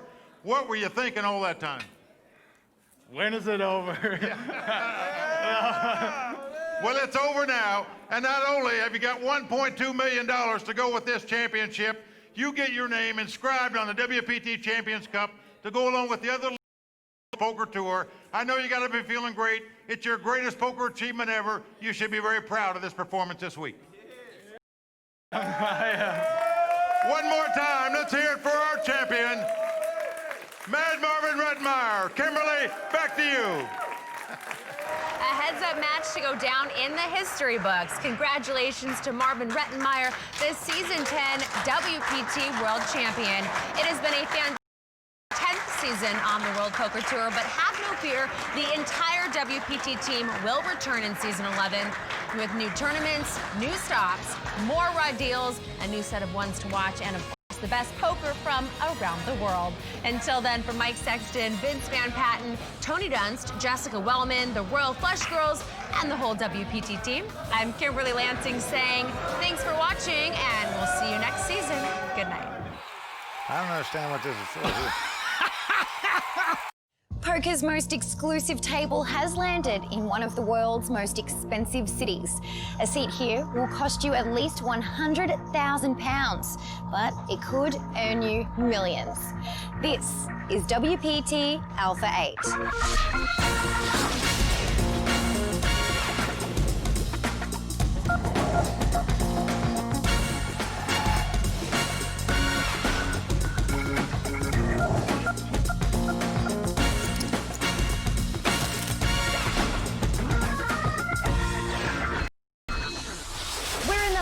London's ever so posh Mayfair district here at the Palm Beach Casino, where the world's high rollers have gathered for Alpha 8 London.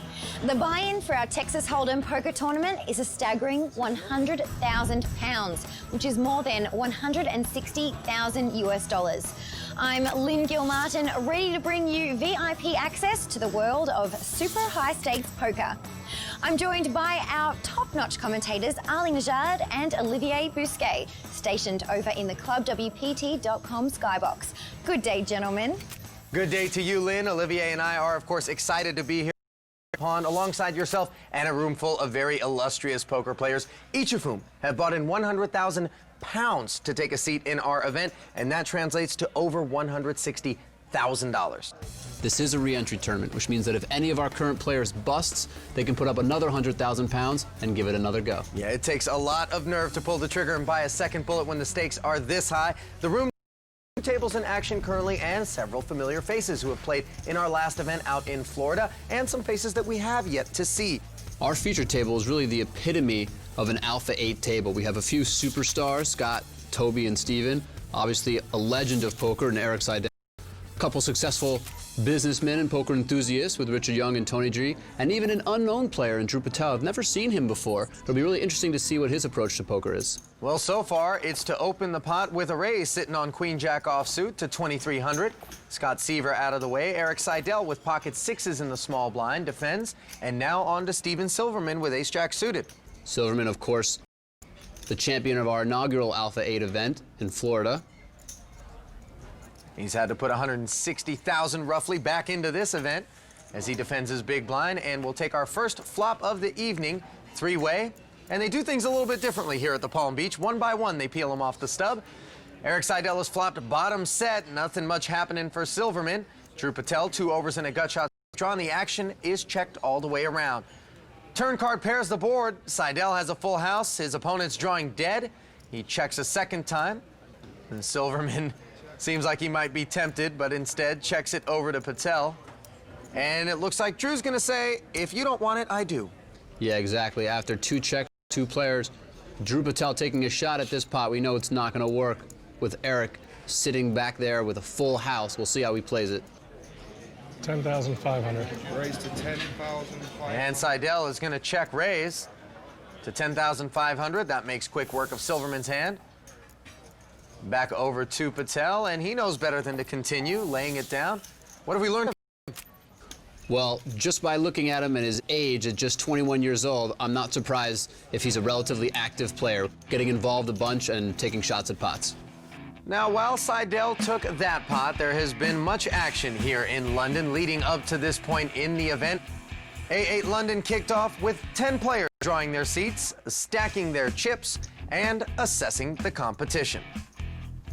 London newcomer, 21-year-old Drew Patel found himself at a daunting table with 2 high-powered American players, WPT Season 9 World Championship winner Scott Seaver and Alpha 8 Florida champion Steven Silverman. Meanwhile, UK resident high roller Sam Trickett was sharing the felt with the formidable likes of Russia's 2012 EPT high roller Igor Kurganov and A8 Florida's third-place finisher Jeff Gross. With the competition in full gear, the German contingent arrived with Monte Carlo's super high roller champ Max Altergott and his compatriots Philip Grusom, hello everybody, and Tobias Rankenmeyer. Tobias immediately contributed to Seaver's growing stack. First hand, big suck out. And Canadian Sorel Mizzi arrived next, raising a flag for the Great White North, while Swedish provocateur Victor Blom came in and showed no mercy when tripped jacks to take the tournament's first victim, Max Altergott. Yeah, I'm the first buster, right? This after just a couple of hours of play. Sorel and WPT champion Antonio Esfandiari also busted early. You can't win at poker unless you lose. So I just look at losing as if I was paying my taxes. So I paid my taxes today. I like it. Heavily. Heavily is right. $160,000 worth. I don't know, maybe you should get a better accountant, maybe get some write-offs going? Yeah, I've never thought about losing in those terms, but it's important for poker players to be able to like have a good attitude about it, because otherwise it can really get you down. One thing you learn pretty early on when you're playing is you can't win every session. But you'll try. If there wasn't luck in poker, it wouldn't be a profitable game. Back to our featured table, we pick up the action. Drew Patel limped in under the gun. Scott Seaver then raised it with Jack 10 offsuit. It was folded all the way back around to Drew, who then called with his 10-9 offsuit. And the flop. 2 sixes and a tray. Drew checks to Scott. Not a premium hand for Scott, but trying to take advantage of what he perceives as weakness from Drew, the unknown player, limping under the gun. 6-6 on the board, and Scott has fired 7,000 into the pot. Pretty standard for Scott to take a shot after raising pre-flop. Oh, but this is not standard. Patel saying hi there. Yeah, this is a very odd raise. This seems kind of like a kamikaze play, but I wouldn't be surprised if it works in this particular case since Scott has just jack high. Is Drew showing any youth or inexperience? You know, it's hard to tell, but the problem with this play is that he's just really not representing very many hands. I mean, could he have, you know, pocket threes or a 6 or something like that? Sure, it's possible. It's very tough to make such strong hands, and it's not obvious that he would necessarily play them exactly like this, but it works in this case because Scott just doesn't have enough of a hand to play back. And Seaver's going to mine that into his catalog for sure as they continue to build an understanding of the relatively unknown player. Yeah, I think not just Scott, but all of the players at the table will be very cognizant of that hand and how Drew played it. Definitely an unorthodox line. Let's get a look at the current chip counts. Tobias Rankenmeyer is at the top of the board with 370,000 in chips. On the short stacks are Steven Silverman and Richard Young with just about 66,000. Button on Tony G, Drew and Seaver in the blinds. Tobias Rankenmeyer will be first to act. And what do you know about Rankenmeyer? Well, Toby is generally considered one of the very best tournament players. 23. He says 2,300. He and I actually played heads up in Monte Carlo a few years ago. Really nice guy, well-respected. Part of this contingent of high roller players, a bunch of German players who have been kind of taking this scene by storm. And you see Max Altergott has actually joined the action. Max was busted at one of our other tables earlier, has had a chance to regroup and raise, what, a little over $160,000 so that he can buy a second bullet. Tobias has actually been a part of big buy-in events in the past, including a $250,000 buy-in in Australia, where he finished second for $1.3 million. Here, he finds himself raising with ace-queen offsuit, and Richard Young is just calling with ace-king offsuit. That could be trouble. Yeah, it's a little bit dangerous from Richard to not take the lead in this hand, but at the same time, you know, there are a couple hands that he's dominating, so if it comes ace-high or king-high, he might be able to win a big pot from a dominated hand. Well, without a 3-bet, both blinds come along for the ride, and we'll take this flop 4-way. To help you out. Appreciate it, bro, but would have been enough even without you calling. Give me my chips back, then. Nothing's changed, yeah? A lot of overlapping cards out there. Yeah, king high, queen high, or ace high flop could be a lot of trouble for at least one of these players. Burn down. It's 6, 9, 6 on the board. 2 spades. Both Drew and Scott have checked. Toby bet 5,000. And Young calls the 5,000. Yeah, I don't mind this call by Young. Obviously, he doesn't have a pair, but since the board is so dry, it's reasonable to take another card off. And the board stays dry. Young also has the advantage of being down to heads up with 2 players mucking, and he's in position against Tobias. Will Tobias fire a second bullet at this pot? The first one always easier than the second. He does indeed, and Young gets away from his ace-king after he doesn't improve. Strong second barrel from Toby there. Gets Richard to fold the better hand. Richard not interested in spending another $15,000 on the turn, especially when he has no idea what may happen on the river. You get a look at Max Altergott. If familiar, that's because he actually was felted earlier in the event. He has since rebought for 100,000 pounds. Do you think that players feel more pressure when they're on a second bullet because now you're just so deeply invested into the event? Yeah, that's a good point. I mean, it also depends on, what kind of plan players had going into the tournament. If they were planning on willing to be putting up 2 or 3 bullets, then as you get deeper towards the end of your slacks, as they say, I think it could put a lot of pressure on players to make sure they play their best, maybe play a little bit more conservatively than they would their first or second bullet. And I would imagine other players at the table are cognizant of the fact that he's on his second bullet and maybe a little bit tighter than he was on his first bullet. As we get caught up to speed on the action, it's pocket 8s for Toby. Back-to-back raises, this time to 2,400. And he has picked up one caller in the form of Richard Young, who has 5-6 suited. We're going to see another pot here between Toby and Richard Young. Flop is Ace Jack 3. Not a great flop for either hand here. Round 2. And this time, Tobias checks the flop. Richard chimed him. And the turn card is a 7. Good-looking card for Young. Yeah, all of a sudden, Richard picks up a gut shot straight draw and a flush draw. And Tobias has just shut it down, checks again with the pocket 8s. 450. Young bets 4,500. And Tobias simply mucks the pocket 8. Seems like he was done with his hand by the time the flop showed up. Yeah, I like the way Richard played the hand, picking up equity and betting it. Toby played his hand a little bit weak, but at the same time, he had played the hand previously very strong. Maybe he has a good read on Richard.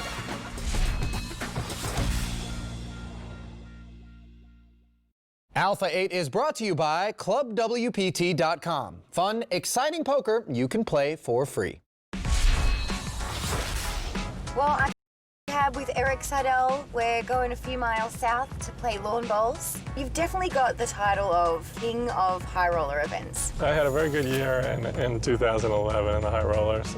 What's your favorite place? Well, this is my favorite place. I like playing in London.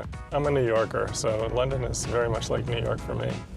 Really, when I'm away from the poker table, I lead a pretty ordinary life. I don't really have a bowler lifestyle.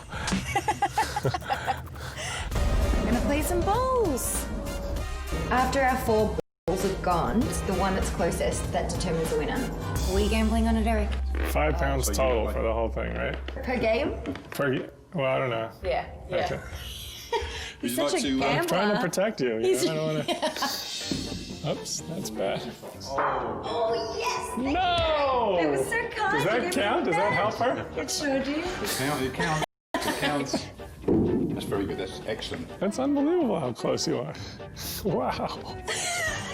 See that? Got a ball. Can we make it £10, Eric?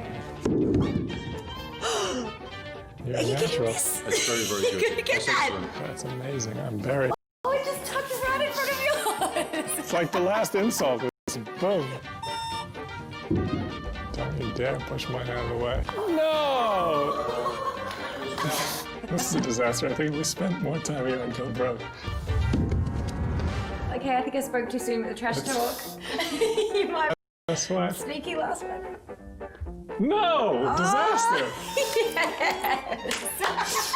That's terrible. 15 sweet pounds. Well, Eric, Oh, you got me you're good again. at poker, but I guess I'm great at lawn bowls. I think so. I've learned my lesson.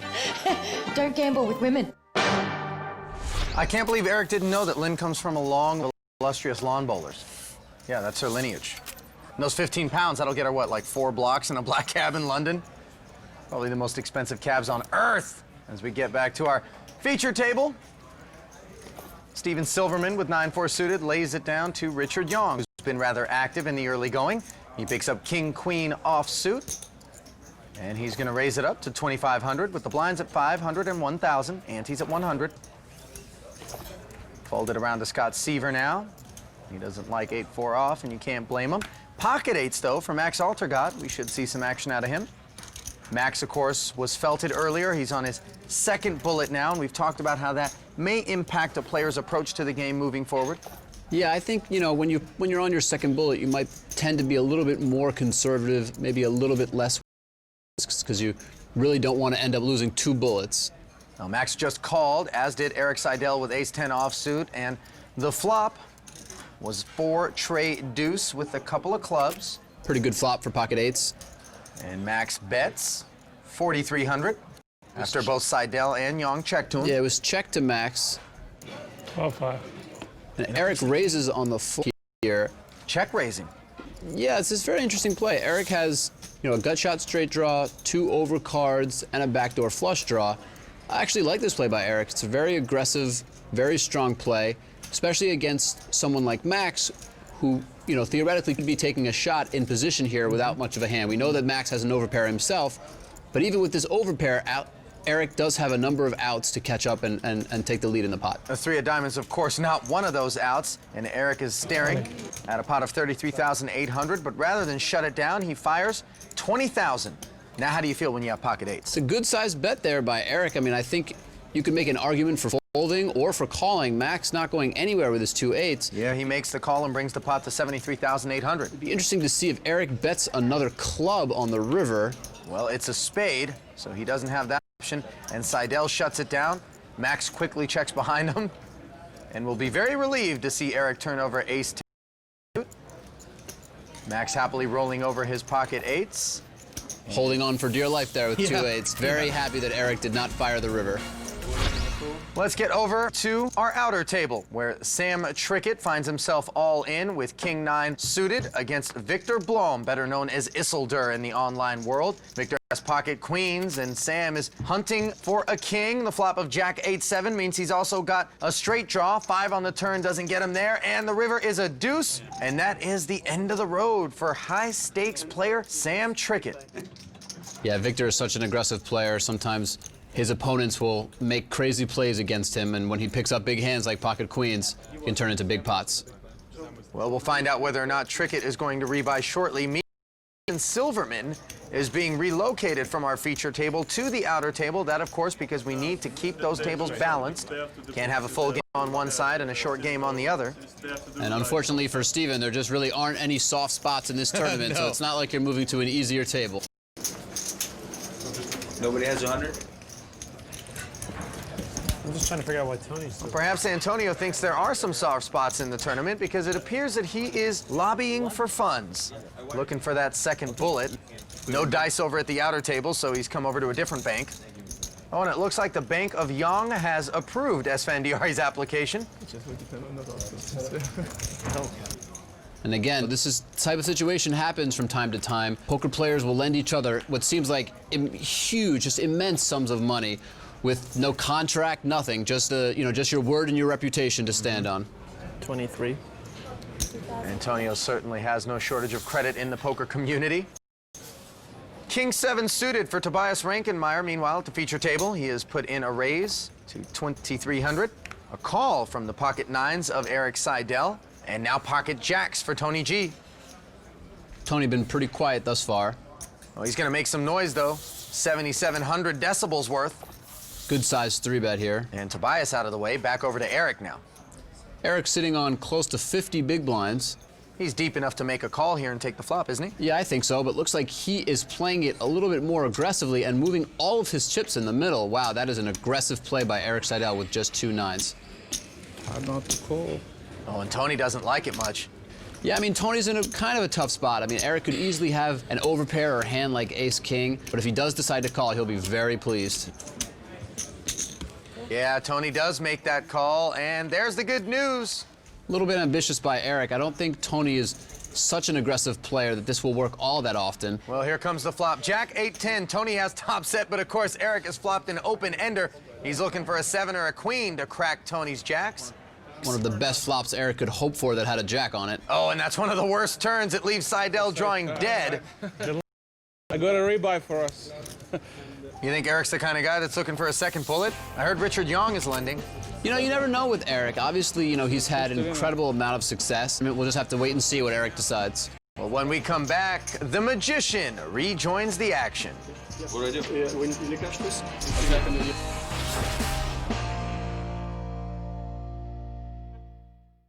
Find out how a sports injury sidelined one player's dreams of glory, but led him to victory on the felt. Log on to clubwpt.com.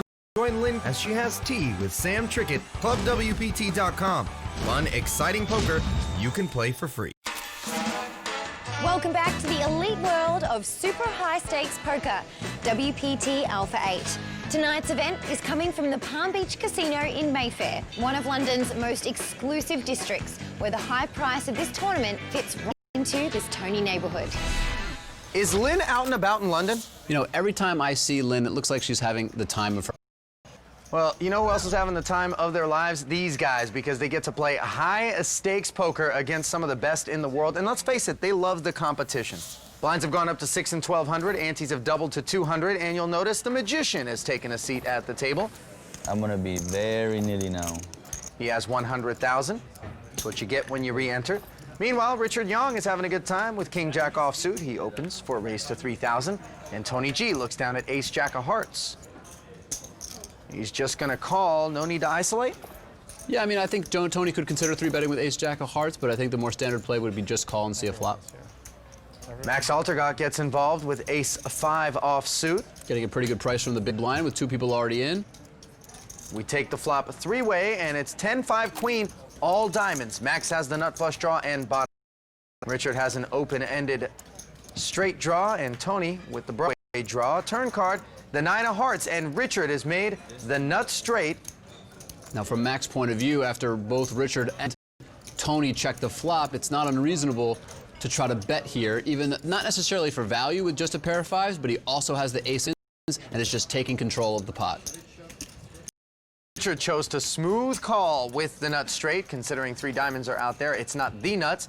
Tony G's out of the way. We're down to heads up. And look at the river, a third 5 from Max. He may not have thought 5s were good once Richard called, but now he's got to believe his hand is good. Yeah, this is the perfect card for Richard Young because now Max is definitely going to bet for value, and he does make a big bet here. 16,800. So big that I don't think Richard can even raise here. 3 diamonds and a paired board. Looks like Richard just calls with the straight, and Max a little bit disappointed to have value bet the worst hand. Yeah, he was ready to show his hand, and then he wasn't. In poker, we call that value cutting, when you bet for value, expecting to have the best hand, but then run into an even stronger hand. Trips. Huh? Lunkin, I feel like this table is a lot more quiet, but it's the same table. And Tony G's here, and it's more quiet. First of all, how is that possible? Tony G's scared. He has a reputation to protect these days. You know, he's a government man. He has to be careful what he says. That's right. I have all the people on watching. camera, he has all the people watching, all his, you know, representatives. Is this true, Tony? Represented. It is true. He's running the Lithuanian government. Talk at the table has turned to Tony G's political aspirations. I'm not going to play poker there. The one-time Australia resident. I'll play poker during the tournament. Now calls Lithuania home. The European Parliament. I can't gamble. With the future, right? Pocket kings for Richard Young. He makes it 3,000 to go. A vote for Tony G is a sure bet. That's what you need.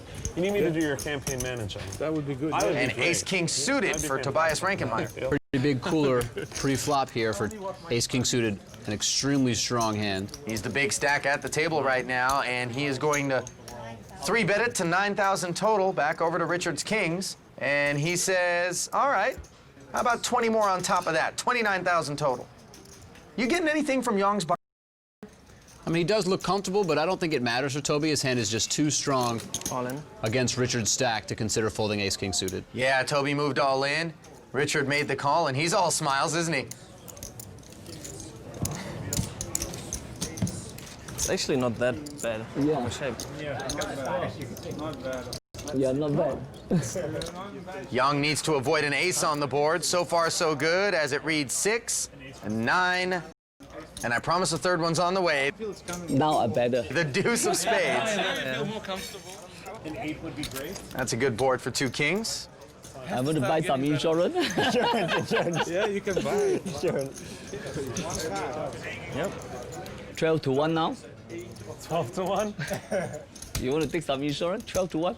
8 on the turn changes nothing, and all Richard Young's got to do is dodge an ace on the end to double chip leader at this table. And he's going to do just that. Richard very excited to double up. And, you know, it's great to see such enthusiasm. Nice hand. He'll collect his pot.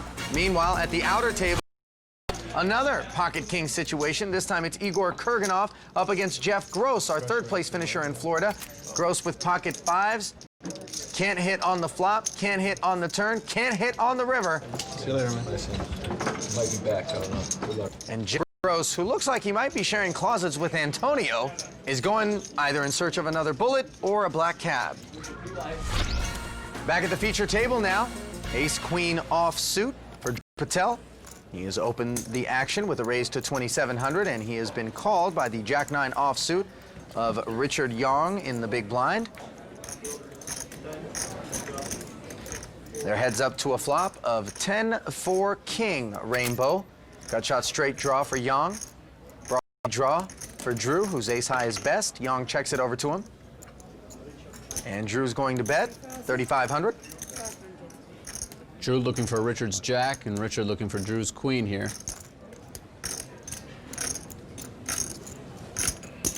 Young makes the call. 7,000 more into the middle, bringing the pot to 14-4. Turn card pairs the board. Young checks. Now, what are you thinking if you're Drew? Fire again with the ace high and the backdoor draw there? Yeah, I think it's reasonable to fire the turn, but checking is also perfectly acceptable. Pot control, of course, that's what Patel opts to do. And on the river, Young senses an opportunity as the 7 peels off. He just has jack high. Yeah, I don't mind the flop call if you're Richard, as long as you're going to bet in a situation like this. So I actually don't mind the way Richard's played the hand. Drew with just ace high looks like a call. Well, the bet's only 5,400. That's kind of on the small side. That's true. I think the bet size is definitely a clue for Drew and gives him a pretty good price. With just ace high, I think a lot of times he's going to be running into a value bet from Richard, but in this particular case, he wins the pot.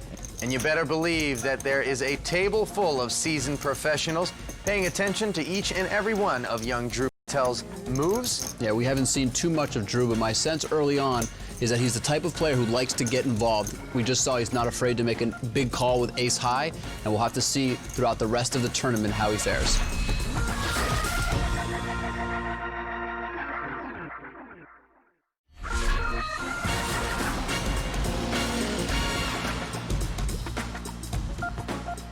Our WPT Alpha 8 London event rolls on. Each of the folks sitting at our tables have invested £100,000 and some even more. That's right. This is a re-entry tournament, and 2 of the players at our feature table, Max Altergott and Antonio Sfondiari, have already busted and re-entered, which means they're in for £200,000. And let's take a look at the chip counts. Top of the board is the German, Tobias Rankenmeyer, and at the bottom of the board, you'll notice another German, Altergott.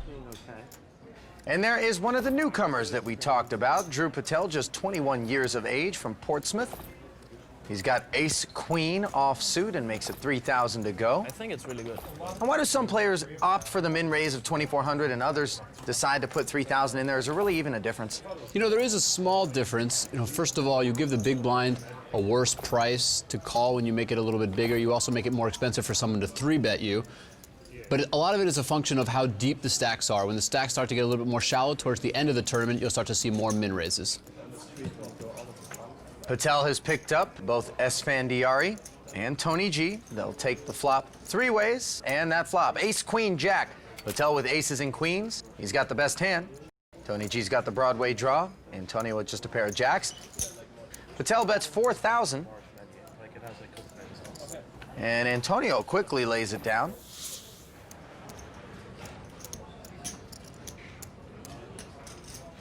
And now Tony G has raised it to 10,000, making it 6K more to go. Tony does have. He has a gut shot straight draw and a backdoor flush draw. I don't like this raise, though, because it just represents so little. I don't think Tony would even raise if he had queen jack or ace jack. Drew Patel is now re-raised to 17,000, putting Tony in a very awkward spot. And Tony G an additional 7,000 with just the naked king high here. Not to mention he's out of position. He is getting a great price. The raise is very small, but still, Tony out of position without much of a hand.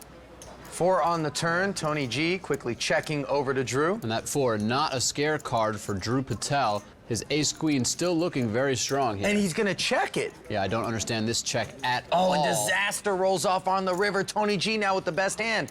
40,000. This is a huge bet by Tony, and Drew immediately, you know, takes the earphones out and pays attention. He doesn't like this play at all. Now, it's very tempting to now blame Drew Patel for checking the turn and letting Tony G get there. Cool. I would have had to bet any river, so it was a good call. We're just unlucky. Drew very disappointingly pays off Tony and sees his king deuce of hearts. Kind of floating when you check the turn. It put me under pressure. The 10 arrived. When you really needed it. I called the 7. He was trying to play around with me a bit. If you pump it harder, then you get the, you know. Honest, I mean, what's 7? That's like, what is this? It's not online here. Against me, you got to make it like 30 or something, right? For me to think I'm going to call 7. I was proud of you that it was a good call. You made a really good call. Yeah, I lost my chips. Good call. Oh, well, you're unlucky. I mean, now you have to call me every time. Like a loose slot machine. And hope for the best. That's all you can do. Now you don't know where I am, right? That's the best policy, right? When you don't know, you just call. Tony G alluding to the small raise that Drew made on the flop. Not just winning the pot, but then giving him a verbal needle after that. Yeah, it's always nice to get lucky and then teach the other guy something. Tony has a reputation of being an active player. And a very talkative one at that. Yeah, and is not always the most courteous in nature. Meanwhile, in the cutoff, Scott Seaver picks up ace-king suited and makes it 2,800 to go. And for those who don't know, Scott Seaver is really one of the absolute very best tournament players in the world. In my mind, he might actually be the favorite in this field and any field that he enters.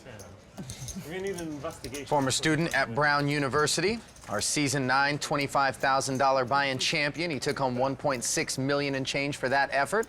And he is heads up to the board is Jack 8-7 with a couple of hearts. Antonio defended from the big blind with King 10 off and has flopped a gut shot straight draw. 44. 7,600 in the middle, and Antonio is going to bet 4,400. Now, I think Antonio leads out of position here for a couple of reasons. One, he has some equity, but not enough in his mind to check call. And two, because a flop like Jack 8-7 is much more likely to hit Antonio's defending range than it is Scott Seaver's opening range. Well, the board is paired on the turn, and Antonio hasn't gotten rid of Seaver just yet, so he's going to try to get rid of him again, this time with a bet of 8,600. Twice the size of his flop bet of 4,400. Can't imagine Scott going anywhere with 2 overcards and the nut flush draw. He makes the call. You know, on top of everything we've said, it's also just very unorthodox for the out-of-position player to lead into the original raiser. And look at this river card. Antonio thinks that he's hit something with King 10. Finally, he's got kings and 7s with a jack kicker. But little does he know he's up against the ace-king of Scott Seaver. Yeah, Antonio going from bluffing on the flop and the turn to now trying to bet for value as he's rivered top pair. 16,300 is the number. Action on Seaver.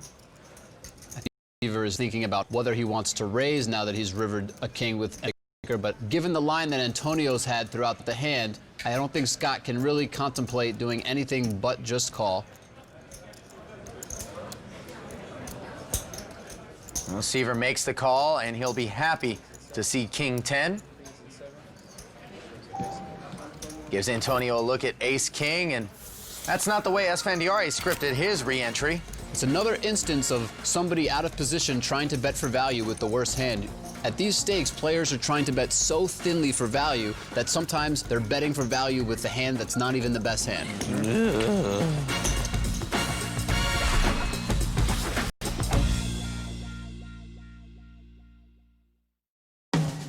Looking for high roller excitement without the high roller risk?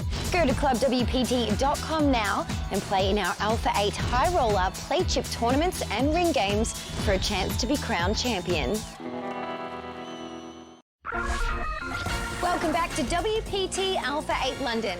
We're in the middle of Playdown at the Palm Beach Casino in Mayfair, where a collection of talented international players have invested at least £100,000 each in hopes of becoming the alpha player who takes home a bounty worth. Action at the feature table is in full gear, so let's tally ho to Ali and Olivier over in the clubwpt.com skybox. Thanks, Lynn. Olivier and I have been having fun watching this feature table so far. Plenty of fireworks, and we get a look at what those fireworks have done to the chip stacks. Tobias Rankenmeyer up top. 34,000 and change. And down below on the short stack is Drew Patel with just 25,100. The blinds are at 8 and 1,600 now. Ante's at 200. Button is on Richard Young. G and Drew Patel are in the blinds.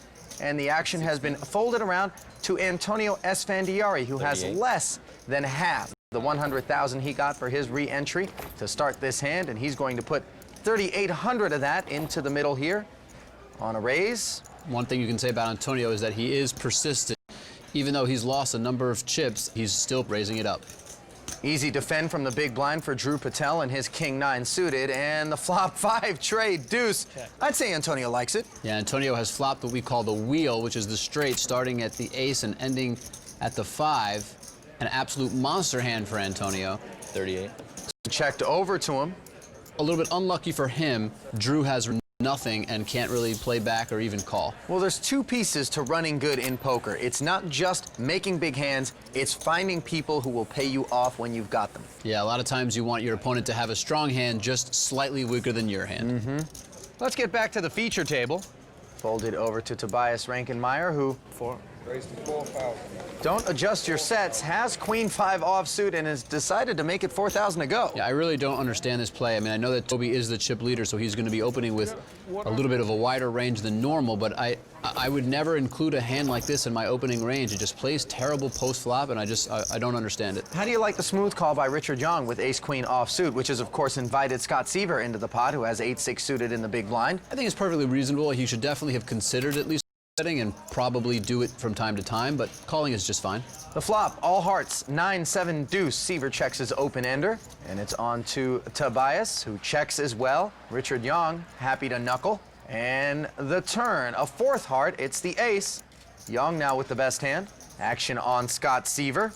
And he is going to bet into the field for 6,400. Yeah, Scott's flop check was pretty natural since he just called a raise out of position, but when both Toby and Richard check the all-heart flop, I think Scott has now assumed that neither one of them have a big heart, and he's tried to make a bet on the turn here to take it down. Of course, he gets through Tobias, but Richards is saying not so fast. He likes his ace-queen and makes the call. And the river card is a fifth heart, the queen of hearts. These two are now playing the exact same hand. Yeah, now that there's a flush on the board, they both are playing this flush, and any heart that either player had would make a higher flush. And Young is bet 13,000. A quick fold from Seaver, and Richard, 2-11 in progress. Richard decides not to allow the board to play, takes a shot with a bluff on the river, and wins the pot.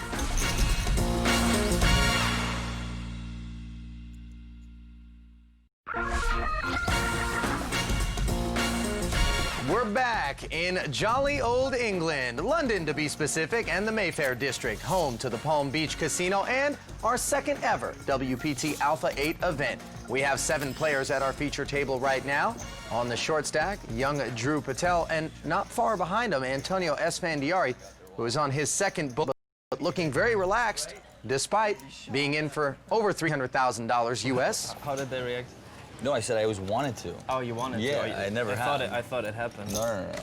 But I think also poker players care about their reputation a lot. He and Richard Young fold over to Tony G. And not even Tony wants to play 3-4 offsuit. Among the more active players, more creative players at the table. Pocket queens for Patel. He's going to open for a raise to 3,600. Patel starting the hand with just over 12 big blinds.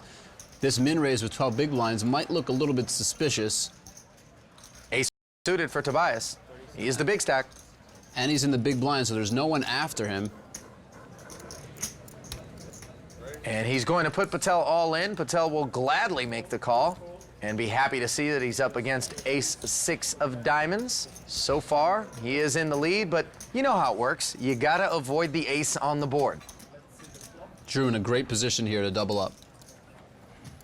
And the flop, a jack, a 4, and an ace. Patel not looking good anymore. And he is rooting for a queen to hit the turn. Instead, it's a king, and that changes things. Yeah, it gives him a few more outs. Any 10 would give him a straight at this point. 6 outs once for Drew Patel. Otherwise, it's time to hit the ATM for another 100,000 pounds. Can he get lucky? No, he cannot. Tobias has eliminated Drew Patel. Drew was pretty active in the table, getting involved in a number of pots. Sometimes that strategy can be pretty expensive, especially against such tough competition that we have here. And we send him over to some other tough competition. Lynn Gilmartin. Drew, queens against a6. He hit his 3-outer. That has to be tough. Yeah, it happens. See, I've seen it so many times. I don't. Just one of those things that just got to put it. Still smiling. Yeah, why complain? Why not smile? Well, I don't know too many 21-year-olds that can light a match to 100,000 pounds and then have that attitude about it, but congrats to you, young man, for having arrived at that financial state. It's a special breed of player, the guy putting up this kind of money to play this level of poker. Let's get back to the feature table. It's a heads-up pot between Tony G and Antonio S. Van D. Tony has flopped top pair with Queen 10 offsuit, and the board reads 3, giving Antonio a pair of 6s. Antonio started this hand with 30 big blinds, close to 50,000 in chips. And he is the pre-flop raiser here. Tony defended from the blind. Antonio, continuation betting in the amount of 5,100, and Tony G checked 12,000. Now, I think Antonio, could have thought about maybe checking back with middle pair, medium kicker here. He decided to go ahead and bet. Tony, really unpredictable player, raising here with top pair and just a medium kicker. Oh, look at that. A little bit of a balk from Antonio. Looked like he was about to ship it all in. Looked up at Tony. Maybe saw something he didn't like and pulled it back. Is that even legal? I think that's pretty borderline. Antonio's actually known for doing things like that, having a chip in his hand, pretending to throw it in the pot, trying to see if he can pick something up off of his opponent. It's one of those kind of old school live player tricks. But Antonio ended up moving his chips in the middle there. How much? That's a good sign. I don't know, Tony G might also be able to pick something up from Antonio. I call. All in a call. I'm ahead, obviously, right? Otherwise, it wouldn't be cool. Antonio started this hand with 30 big blinds, so to put his entire stack in here with just a 6 is very ambitious play, and that's part of what makes Tony G so tough to play against, is that he gets his opponents to make these crazy plays because he himself is playing so unpredictably. Tony hits trip queens. Oh, and he's drawn dead as of the turn. Sorry? You're good at the turn. I'm good at the turn today. Good luck, guys. Thanks, buddy. Okay, thanks. Richard, don't forget to text me. Okay. Okay. I mean, if you forget, it's okay. Antonio advising Richard to give him a call. After all, you have a little number to settle up on. That was a good one, man. Antonio. Yes. We meet again. 2 bullets in one day. Yeah, that's it for me. That's it? Yeah, 200,000 sterling is a lot of cheese. That is a lot. So what happens now? What do you do now when you bust out of a tournament like this? You just carry on with life. You have to exist somewhere, right? So I'm gonna take my body and go exist. All right, well, sorry to see you go, Antonio. Okay, see you later. Bye. Back to you guys. So we've lost one body, but we've still got 11 warm ones inside our poker room right now. And with registration still open, that field could grow. All it takes is 100,000 pounds after all. One thing is for sure, there's no limit to just how high the stakes can go in an Alpha 8 event. On behalf of Lynn Gilmartin and Olivier Bousquet, I'm Ali Najad saying good night from the Palm Beach Casino in London.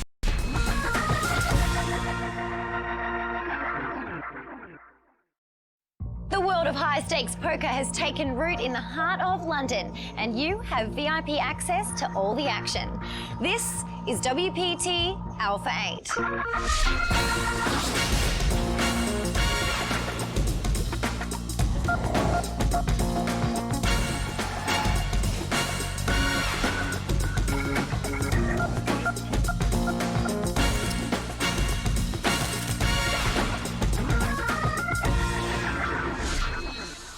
Welcome to WPT Alpha 8 London.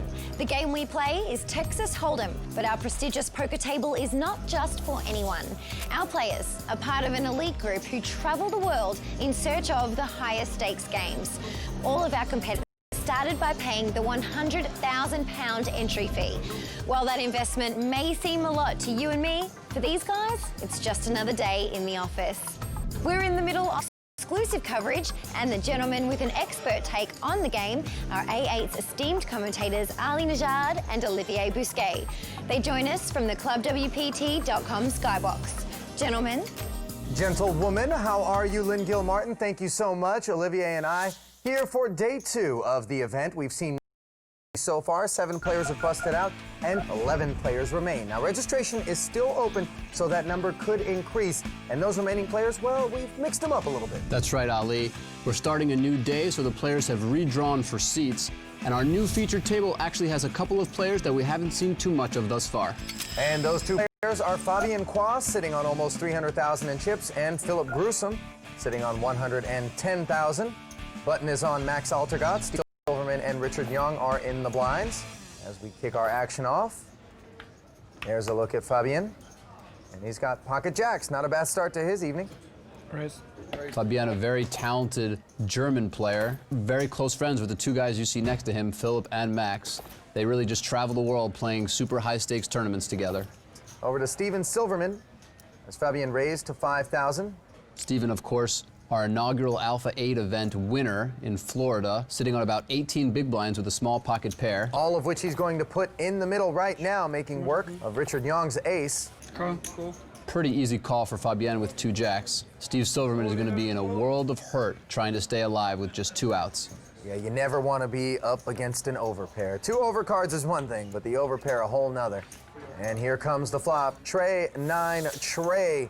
And Steven Silverman is left duck hunting here, looking for a deuce. They try to crack Fabian's 2 jacks. Queen won't work. And now it's 2 outs once for Silverman. 10 of diamonds, not one of them. And he is eliminated. Unless, of course, he chooses to re-enter. That's right. The re-entry period is still open for a short period of time, so we might yet still see Steven again. Down to just 5 players at the feature table. And the German triumvirate. 2 of them have folded, but not the third, as Max Altergott on the button gets aggressive with 8-6 off. Yeah, Max, a young, aggressive player, having played primarily on the internet, playing high-stakes cash games, a very, very talented player. Young folded ace-9 offsuit from the small blind, which left Tony G to defend the big blind, and the flop. 5 deuce jack. Tony checks his 5s, which are currently the best hand. Complete error for Max here. With almost 12,000 in the middle, he'll fire a continuation bet of 5,000. Tony not going anywhere with middle pair. That's the call. Another 10,000 slide into the pot. And the turn card pairs the board. Good card for Tony. Not a great card for Max. No action on the turn and the river. 3 of hearts. Tony goes for some pretty thin value here with just 5-4, but Max with just 8 high can't do much else. Thinking about, again, about a move, right? And Tony G, his stack. Excellent. And look who's come to dinner. It's Bill taking a seat at our outer table. There are 2 tables currently in action. He is an energies and commodities trader, but he also plays a little bit of high-stakes poker. Bill coming in at the last minute. I actually like that from Bill Perkins. Kind of took away some of the advantage that these brilliant young players have, especially early in tournaments when the stacks are deeper. Yeah, the less decisions that you have to make against those types of players, the better off you are. And one of those players, Philip Grusom, has Queen Jack suited and has raised it to 4,500. Philip, currently calling London home, has played other high roller events, including the 2013 PCA, 100K buy-in. He finished 5th there for 400,000. Philip is known as a high roller specialist. The last couple of years, he's absolutely dominated the high roller circuit. Tony G has called from the small blind with 10-9 offsuit over to big with King-9. He accepts an invitation. Don't expect to find Tony's play here in any poker book, kind of playing his own style. Well, if it's in a book, it'll be his own. 3-way action to the flop, which is deuce-5 jack. Not much of a flop for anyone besides the opener, Philip Grusom, who flops a pretty good hand with top pair. Try telling that to Tony G, who is led into the field here for 7,000. Very odd play from Tony, leading out of position into 2 very talented players here. One of them who is a pre-flop aggressor in Philip Grusom. And Philip just calls. Why not raise? You know, I don't think your hand is necessarily strong enough to raise, and I just think, you know, most players have been playing a little bit more passively post-flop, allowing their opponents to bluff into them and making it so that they can play weaker hands the same way that they play some of their strong hands. Action on the turn went after a 3rd spade hit the board. On the river, the board pairs. A little surprised that Philip didn't bet the turn here. He doesn't have a spade in his hand, and Tony showed some weakness by checking the turn. 25. And Tony bets 25,000 with 10 high. This bet is going to make Philip think that Tony's hand is polarized. Tony.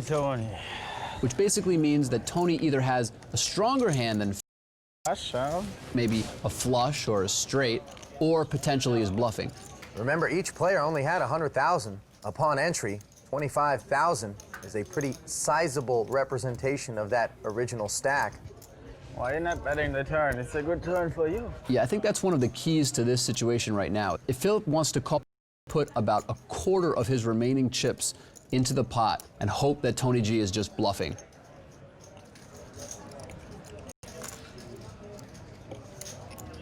Okay, you got it, you got it. And wow, Philip Gruesome lays down and Tony gives him a look at the bluff, 10-9. Oh. I didn't connect anywhere. So it was a good turn for you. It was. It gave me hope. I was committed to that. Nice hand. I didn't have any option on the end, right? I mean, I had to do something. Max, Philip, and Fabienne looking like hungry lions, as Tony shows his very unorthodox and somewhat fishy line.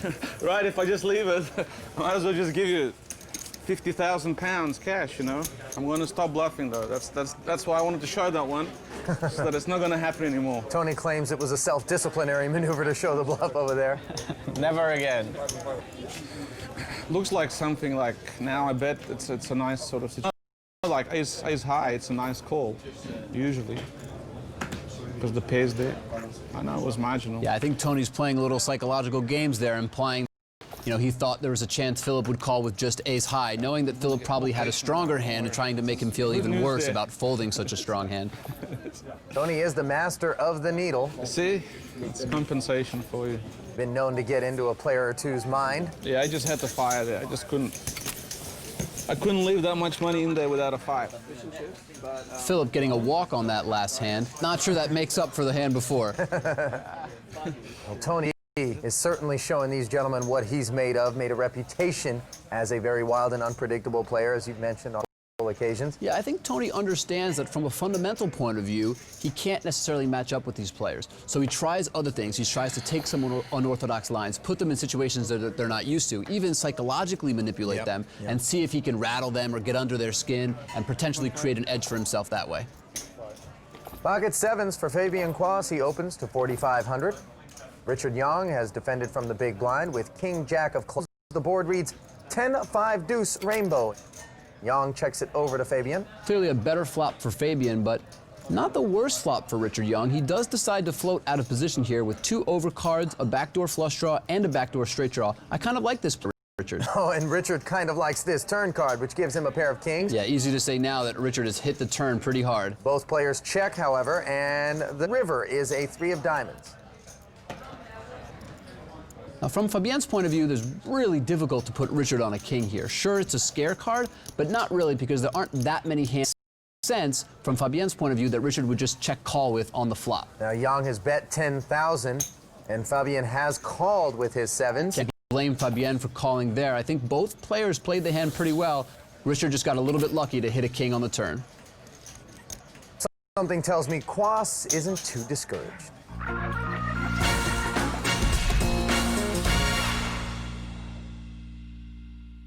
Alpha 8 is brought to you by ClubWPT.com. Fun, exciting poker you can play for free.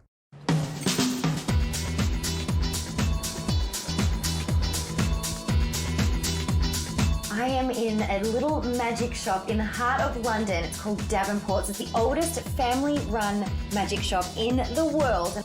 What is it that you love about magic? I suppose in some ways it's like poker. There's a lot of strategy behind it. People plan out the way they're going to mystify the audience. Someone who's really, really into the game understands all these little things which go to make up an amazing game. What is it about cards that makes it such a great prop for magicians? The thing about a deck of playing cards is there are so many different combinations of things you can do with a deck of cards. They're also quite a normal object that people know about. So you're doing these amazing things with what is ostensibly quite a normal thing. Poker players get pretty creative with their chip tricks, but I haven't seen too many card tricks at the table. Daniel, what have you got up your sleeve today? If I were to give these cards a shuffle, and then a few cuts, if during this I was able to find myself an ace, that would be quite useful. The ace of hearts. There it is. Now, one ace by itself is not fantastic. If we have 4 aces... Wow, I need a dealer like you. Something tells me that guy doesn't get invited to a lot of home games. What, you don't think you can beat a guy who can just randomly pick 4 aces out of the deck? I can't beat guys that can't do that, Olivier. Back to the featured table. Tony G opened up the pot with Jack 10 offsuit, raising to 5,000. Smooth call on the button with King Queen off. And a call from the big blind out of Max with 3-4 suited. The flop, 9 Trey Queen. Little something for everyone. Bottom pair for Max, who checks it over to Tony. Tony's got the open ender. Checks it over to Fabian. And with top pair and a king kicker, Quas is reaching for chips. Yeah, good flop for Fabien. He bets. Max lets it go. Actually, very interesting fold for Max. He did have a pair on the flop with a backdoor flush draw. I'm surprised that he just let it go there. Maybe it was because he was in position and still had Tony behind him, who, as we've seen, can play hands in any which way. Tony has made the call, and the turn card would have given Max a flush draw. Instead, it's heads up.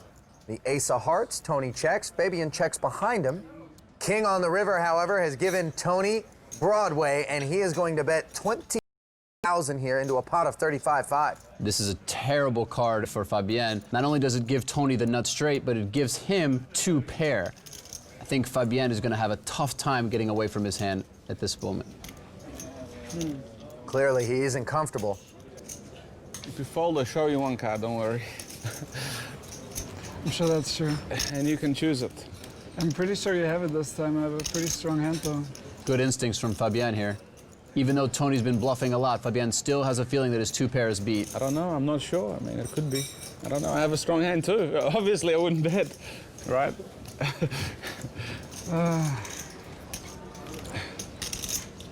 2 strong hands fighting. What kind of hand does he think Tony's got that has King Queen beat? You know, he's going to put him at least some of the time on the hand that he has, a straight, and then hands like a flop set, ace queen, ace king. Yeah. Oh, and Quas makes the call and gets a look at the nuts. Yeah, Fabien can't be too shocked to see that hand. This is the big one. But at the same time, his 2 pair, I think, was just a little too strong to fold, especially against a player as bluff-happy and unpredictable as Tony. At least you didn't raise. And sometimes this type of style works really well. And I could have bet 50. I'm crazy enough to bet 50 on the river.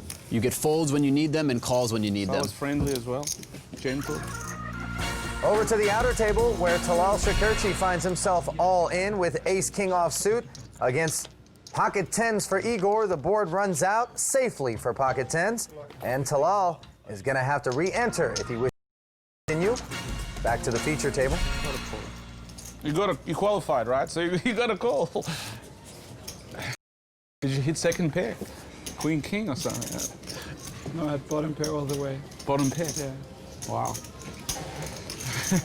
I mean, I qualified on the flop, right? I had a multi-way draw there. Cannot argue with that. So I always enjoy getting a speech from the guy that just took tips. Yeah, and I have a feeling Tony G likes to be the one giving the speech right after he wins a pot. Ace-queen suited for Richard Young, who raises to 4,500.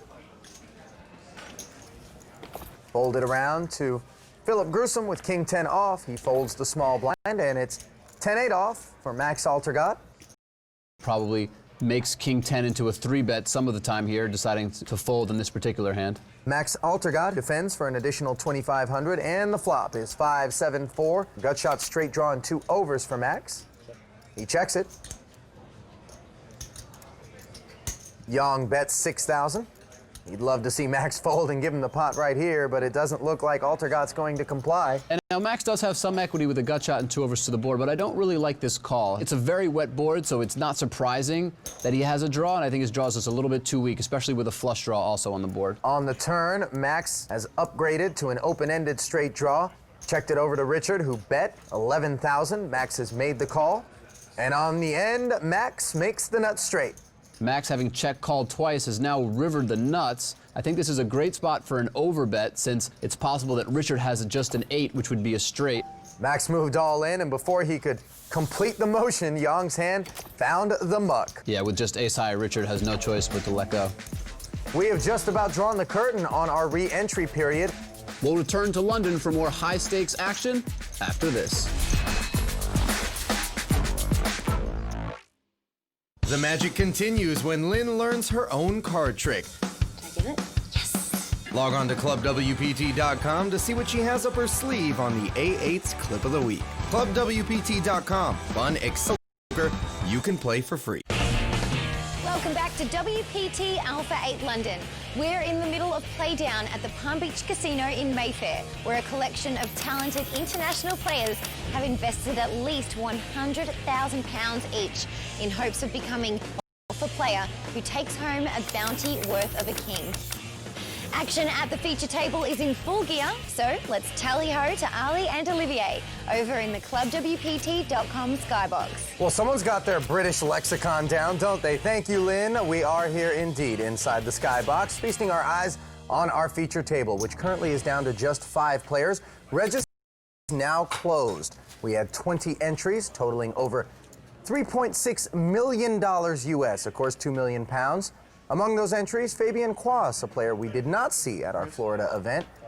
Native European, hailing from Germany. With Queen 10 offsuit, he makes it 5,000 to go. The blinds are at 2,400, the antes are at 400. Been folded around to Tony G. We're 5-handed at our featured table. We have a total of 10 players remaining in the tournament. Ace-9-7 rainbow between these two. Tony is straight draw and checked it over to Fabian, who is betting 6,000 with queen high. Little known fact about Tony, he contributes large portions of his winnings to charity. Tony makes the call. Tony floating out of position here with a gut shot. A 10 would give him the nuts. Deuce on the turn, no help, and Tony checks a second time. And Fabian checks back. And the river, Tony gets there. The worst card possible for Fabian. Gives him a pair of 10s and obviously gives Tony the nut straight. Yeah, second pair for Quas. And he's going to make the call. Take a look. Fabian here doesn't beat very much on the river, but Tony kind of so hard to predict that Fabian felt the need to just pay off there with just a pair of 10s. You got to bet the turn sometimes. I didn't have anything on the turn. And you could also think about raising it on the river, putting some pressure on. That's what I go, you know, I go for those things, and then I get into trouble when I have to bluff the river sometimes. You would have got me again. I mean, you had me. Maybe you would have checked if you missed. I can't check. If I call 6,000, I'm not that bad of a player. Some at this table would beg to differ, I would imagine. No, but I think Tony's right. I mean, if you're going to float out of position with a gut shot on that board and get a check on the turn, it makes sense to bet the river on a lot of river cards, regardless of whether you've hit your straight or not. Under the gun now, Philip Gruesome, who is the short stack with roughly 50,000 in front of him.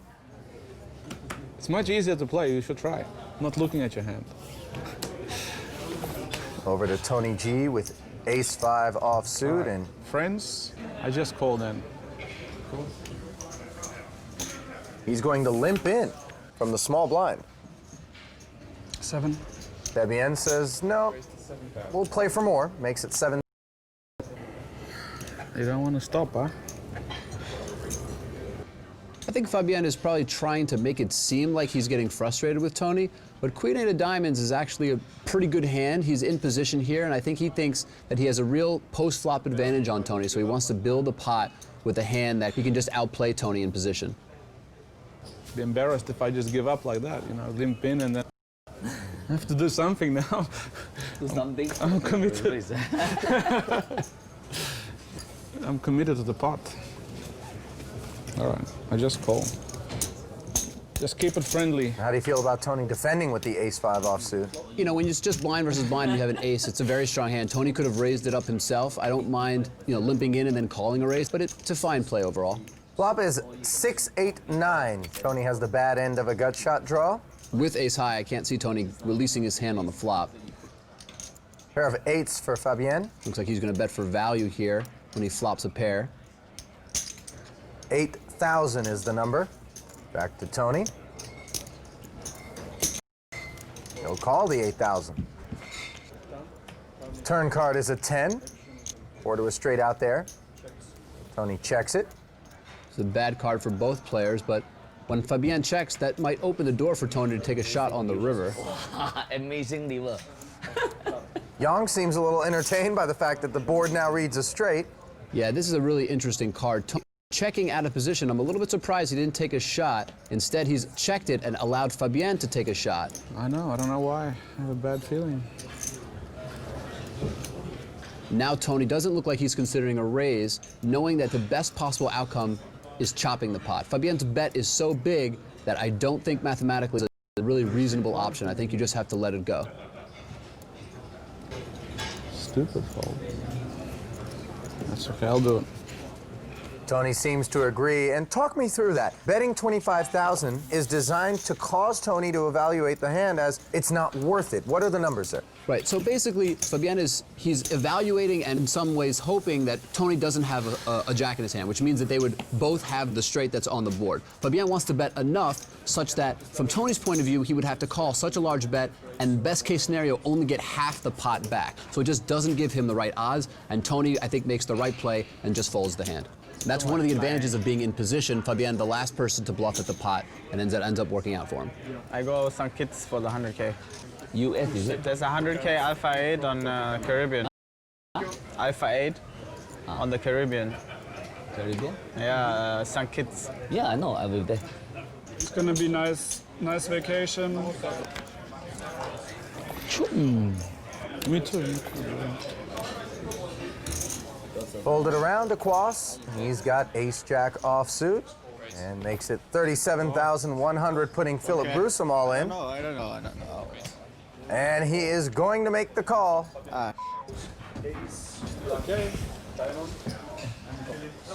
Ace versus ace, and Grusom doesn't like it, does he? Ace-deuce is dominated. It's not so bad, actually.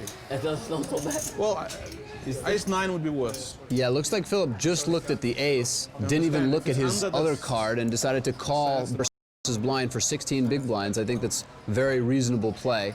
Unluckily for him, Fabian has a better ace, and when he looked at his kicker, it was the lowly 2. Ace is enough. Third best. And the flop is an 8 and a deuce. And a king. 3 diamonds out there. Philip has the flush draw locked up, and his deuces are good. Incredible flop for Philip here. Yes! Well, the turn card is an ace, and that improves things for Quas. Right, now Fabian can win if a king rolls off, his jack kicker would play, and an 8 would chop the pot. And the river card, no good for Quas. The ever-dangerous Philip Grusom doubles up here and has a little bit more room to play. Richard, you were just saying yes, so you can bust me now. Yeah. Richard, he said yesterday he wanted revenge, right? Yeah. So he wants a chance. Yeah. That was easy. That was so easy. The softest double I can get. I'm tough to bust in these high rollers, you know. Should get in more often, I think.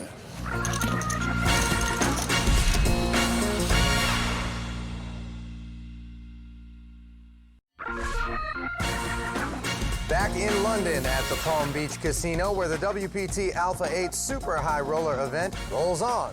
10 world-class players still going after the title. Our action is currently divided between 2 tables as we send it to the outer table, where we find Swedish super high-stakes cash game player Victor Blom, involved with Tobias Rankenmeyer.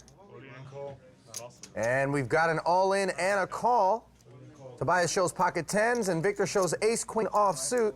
Victor opened the pot with ace-queen. Toby 3-bet from the button with 10s. Victor 4-bet and then called when Toby went all in. Pretty standard race situation for 2 such high-caliber aggressive players. Oh, look at this flop, ace-jack-jack. That's not what Toby had in mind with pocket 10s. He doesn't get any help on the turn, and he's got 2 outs to eliminate Blum. The 6 is not one of them, and that's not the kind of thing you want to do if you're Toby, giving chips to Victor Blum. Let's get back over to the feature table, where 2 members of our German triumvirate are involved in heated battle.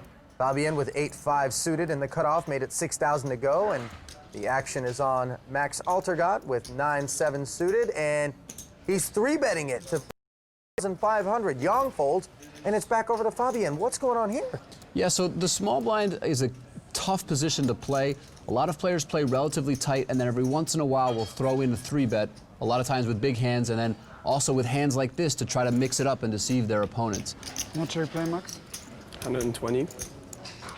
Fabian and Max know each other very well, so Fabian is going to be very aware that occasionally Max will be bluffing from this situation. It doesn't look like he wants to fold his 8 high, even though it is a pretty weak hand. Yeah, not only does he not want to fold, but he wants to put in a 4th bet. Quick fold from Max, and looks like Quas's spidey senses were tingling. Yeah, 8-5 is really just too weak to call a 3-bet with, and so Fabian instead decided to 4-bet. Really aggressive play there by Fabian. Richard Young has queen 6 suited, and he's showing signs of boredom potentially as he makes it 6,000 to go.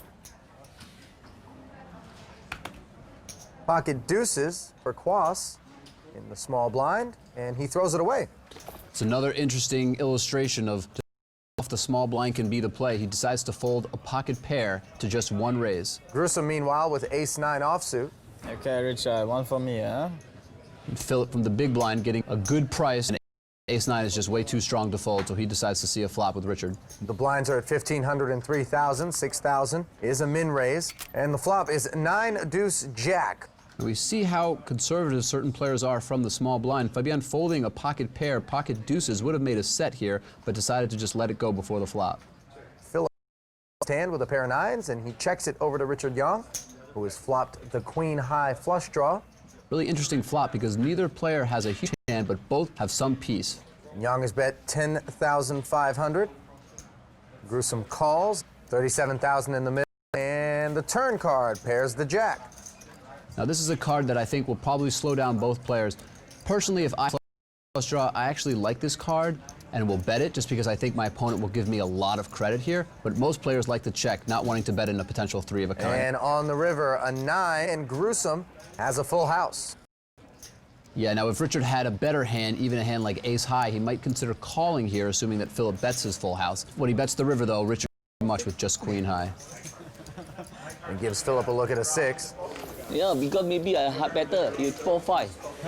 Maybe you 4-5. Maybe you 4-5. I still beat you. Over at the outer table, Bill Perkins finds himself all in with ace-6 suited up against Victor Blum's ace-king. And the flop is not a good one for Bill. King high. His ace-6 is in a world of hurt, and on the turn is drawing dead. River just a formality, and Bill will say goodbye. Looks like Bill had a tough task ahead of him. The rest of the outer table looks incredibly tough. Toby, Victor, Scott, and Igor, an absolute death trap here. It's like a poker think tank. Yeah, I can't imagine many players have an edge in that table. Yeah, the loss of Bill Perkins gets us down to just 9 players, and you know what that means. Yep, that means that they consolidate to one table and they redraw seats, and they go from playing short-handed to now playing more normal poker 9-handed.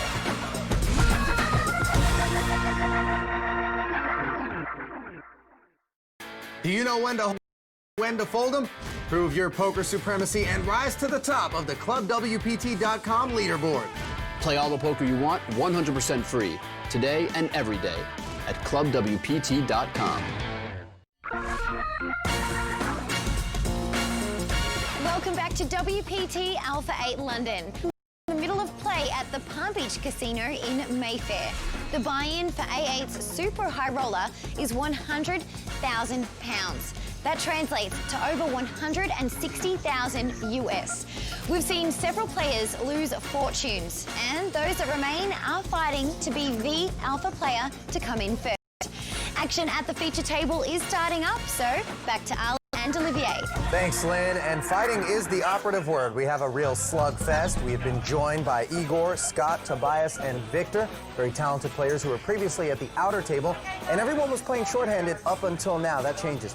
Yeah, we've reached 9 consolidated to one table here. And the things to keep in mind are both chip position and table placement. You want to have position, in other words, be to the left at the table of the big stacks and then the less experienced players. If I had to pick one player's seat, I think I would probably pick Victor, maybe Scott's seat. They're both well placed to take advantage of the players that they have position on. Victor at the top of the chip counts currently, pushing the 400K barrier. On the short stack currently is Max Alter, 82,000 in front of him. You know, this final table is a great example of this surge of German talent that's entered the tournament scene in the last couple of years. We have Max Altergott, Igor Kurganov, Toby, Fabian Quas, and Philip, all extremely talented, extremely good players. Lines are at 1,500 and 3,000, antes at 500, and Fabian Quas will be kicking off the action. Yeah, Igor, of course, Russian, but made some friends along the way. And I think he lives in Vienna, speaks German fluently. Richard Young speaks raise fluently, and he's gone into battle with 6-4 suited. He raises it up to 6,000. Yeah, Richard might have forgotten that they're now playing 9-handed and no longer 5-handed. A little bit too loose of an open, I think, with just 6-4 suited. Flat call from Max. Yeah, Max and Igor both with the same hand here, king-queen offsuit. Neither one deciding to put pressure pre-flop, both just calling. And Tony with a pretty tight fold, considering he has 350,000 chips almost and 9-10 of diamonds on the button. I'm surprised that Tony folds such a strong hand.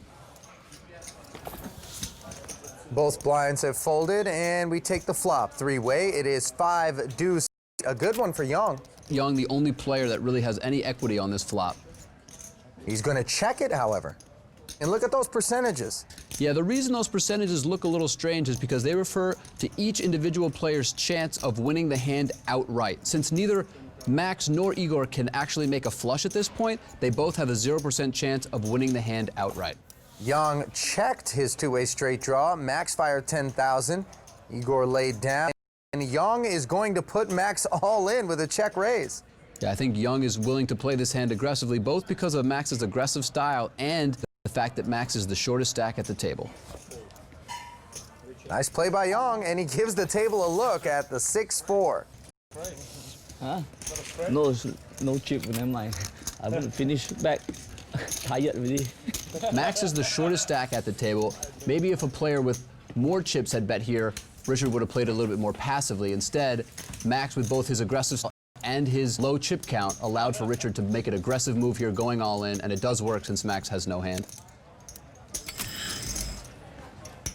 Altergott has 56,000 in front of him, and with the blinds at 1,500 and 3,000 and the antes at 500, that may not last him very long.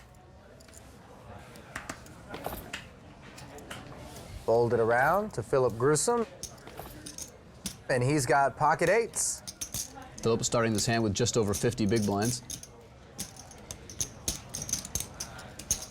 He makes it 9,000 to go.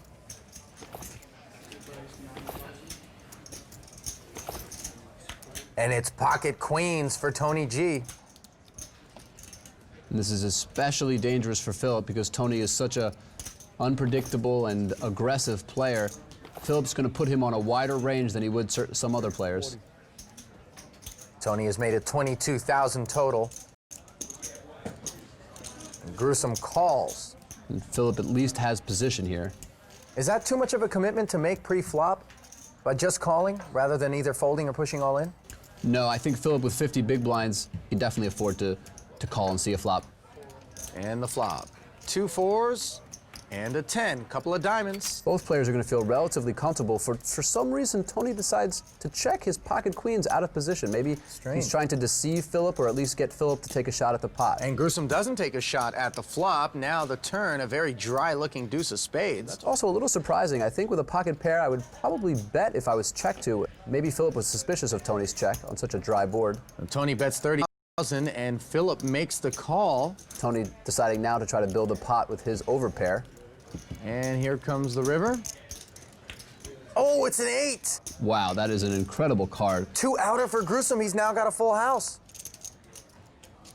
And Tony shockingly checks the river with an overpair. I don't know if Tony picked up something on Philip or he's just decided to play this hand passively. I can't imagine he would be check raising. It's a really strange and interesting line from Tony G. And since Philip got incredibly lucky on the river, I think this is going to end up saving him a lot of chips. Philip is probably pretty confused about the line that Tony has taken. 3-betting, then checking the flop, betting the turn, and then checking this river.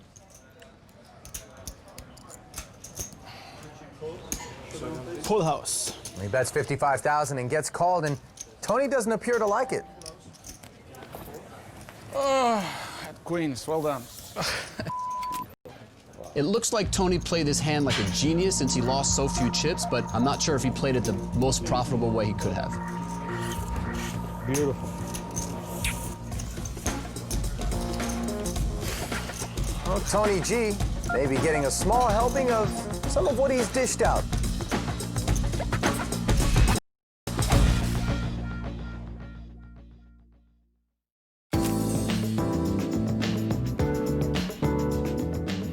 Shortage of luxury living when it comes to the riches of Mayfair and our A8 players. So this week, I decided to indulge in a true experience of the Alpha 8 lifestyle.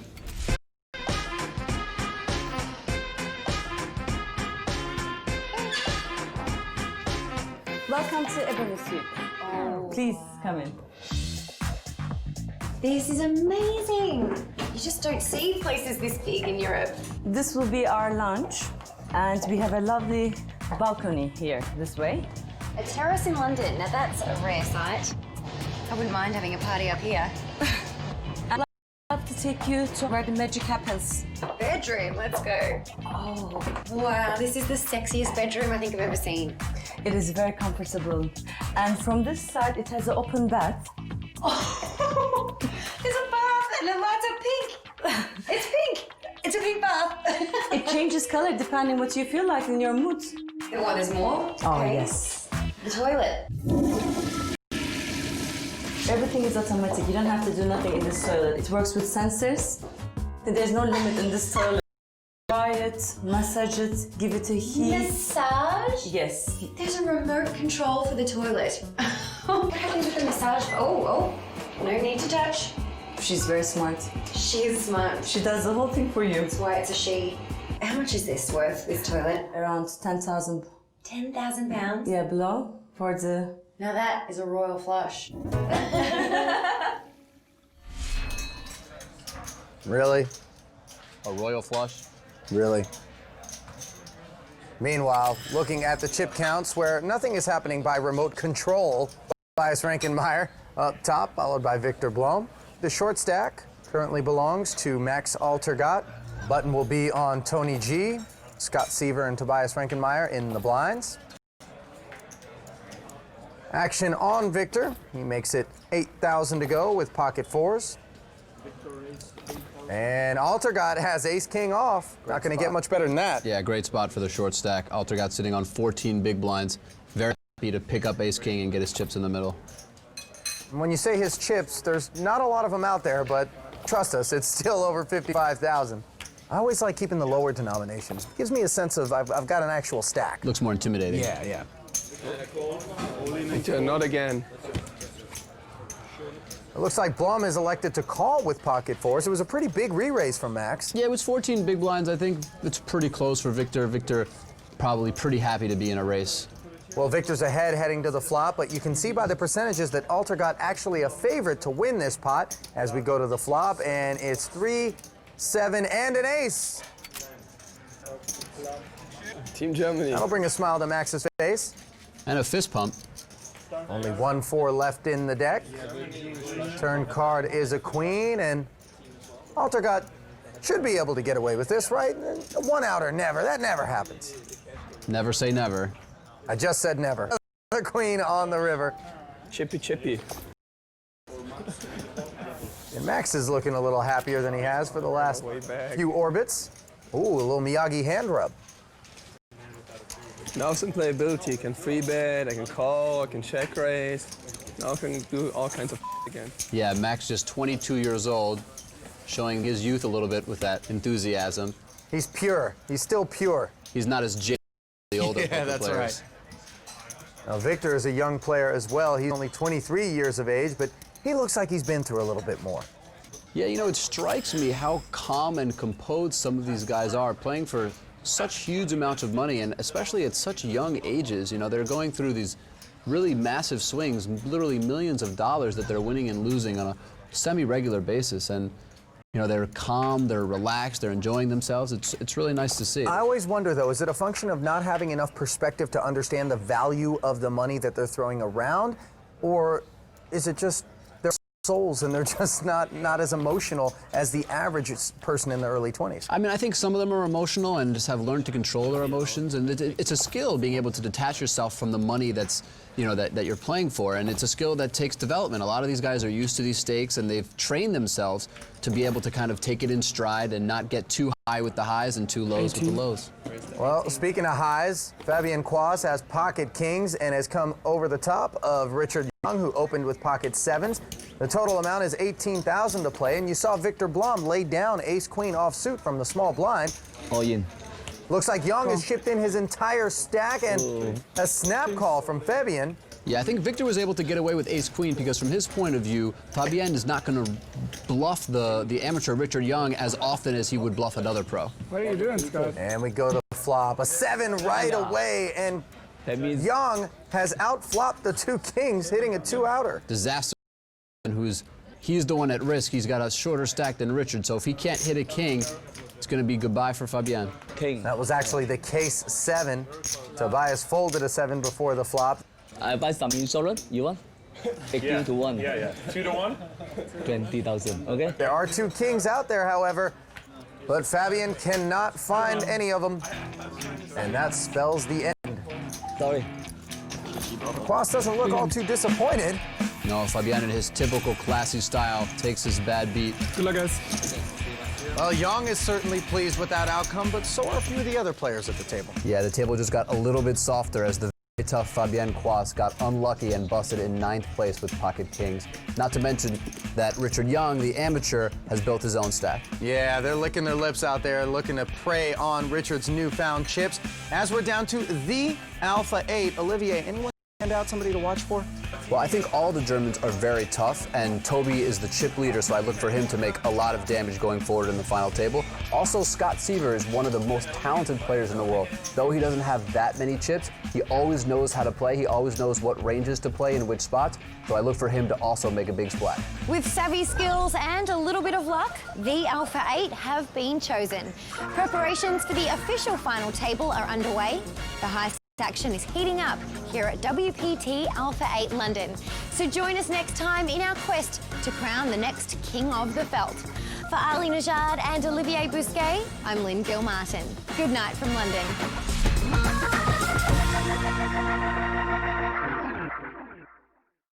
Prestige, power, and a lot of cash. These are just some of the attributes needed to play at the world's most exclusive final table. London's calling and the battle is on. This is WPT Alpha 8.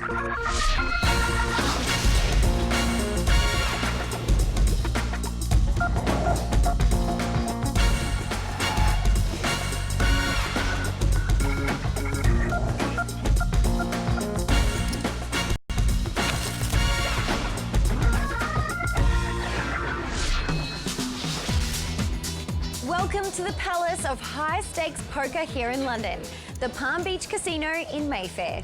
We are in the middle of the first ever A8 Super High Roller event to be held in the UK. The buy-in is £100,000. We saw many players willing to make the investment and take the challenge, but only a few survived to make it to this illustrious final table. Some will still go broke, but all are hoping to make the money. Covering the play is A8's own elite poker pundits, Ali Najad and Olivier Bousquet, who have the inside track of all the action in the clubwpt.com skybox. Good evening, guys. Good evening to you, Lynn. Olivier and I, of course, excited to be here as we draw closer and closer to crowning a champion here in London.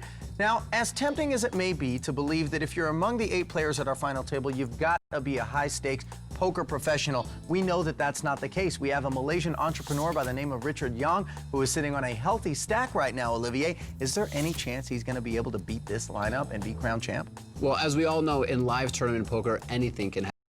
Richard is actually no stranger to high-stakes poker. He plays in high-stakes cash games all around the world. I feel like he's played pretty well so far this tournament, and if he can get a little bit of luck, he'll have a decent chance at making a deep run here. It was a little bit of luck that sent Fabian Quas packing when Richard held pocket 7s against Fabian's 2 kings, so we know that luck is always a part of it, but skill is certainly a much bigger part, and there's no shortage of it here at the final table. Looking at the rest of the field, well, I'm keeping my eyes on Victor Blom. Victor burst onto the scene a couple years ago on the internet. It's really a treat to get to see him play live. He doesn't play that many live events. Yeah, and he's joined by folks who he probably has no shortage of experience playing against, some of the other elite players in the world who play these kinds of stakes regularly. As we send it down to the final table, here is the prize pool. Almost £2 million were collected, and first prize will be 862,000 of them, which at today's exchange rate is about $1.25 million. Not too shabby. Blinds are at 2 and 4,000. Antes are at 500. Can't really complain about that payout. All you got to do is beat some of the best players in the world, right? Speaking of best players in the world, Philip Grusom looks down at King, Queen suited. And when you give the chip leader premium hands, that's going to be tough to beat. He makes a raise to 9,000. Folded around to Igor Kurganov, and he has pocket queens. I think Igor really legitimate options here. He can make a very small 3-bet, or he could just decide to put all his chips at risk. He elects to put in that very small 3-bet to 20,000. Now, Igor is an extremely aggressive player, 3-betting with lots of different hands, even when he's a little bit short stack.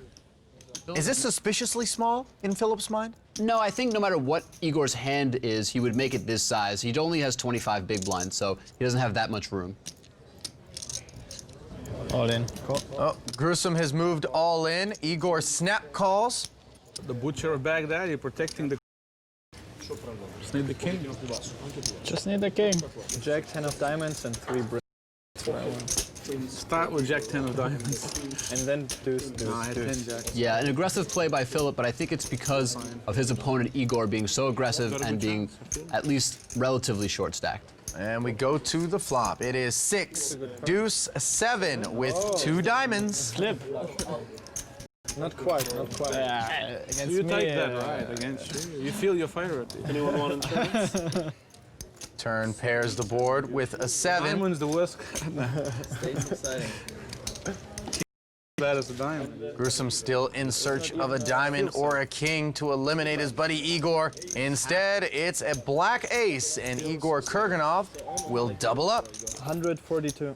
Looking at the way the stacks shape up at the end of that pot, Tobias has inherited the chip lead. Gruesome not far behind, though, and Igor has doubled out of the dungeon, leaving Max Altergod on the short stack.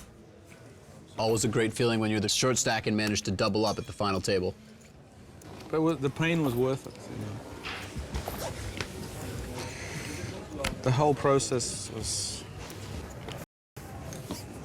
Action folded around to Tobias. He wants no part of this pot. Can't say the same for Victor Blom on the button with ace-9 suited. He puts in a raise to 10K. Ace-jack suited for Gruesome as he gets right back in the saddle, making it 26,000 total. Young folds the big blind, and it's back over to Victor. Both of these guys are pretty deep. Victor, the shorter of the two, with over 300,000 chips. He will call an additional 16,000, sending us to a flop heads up. King 10-9. Little something for both players here. Philip with a gut shot straight draw, and Victor with bottom pair.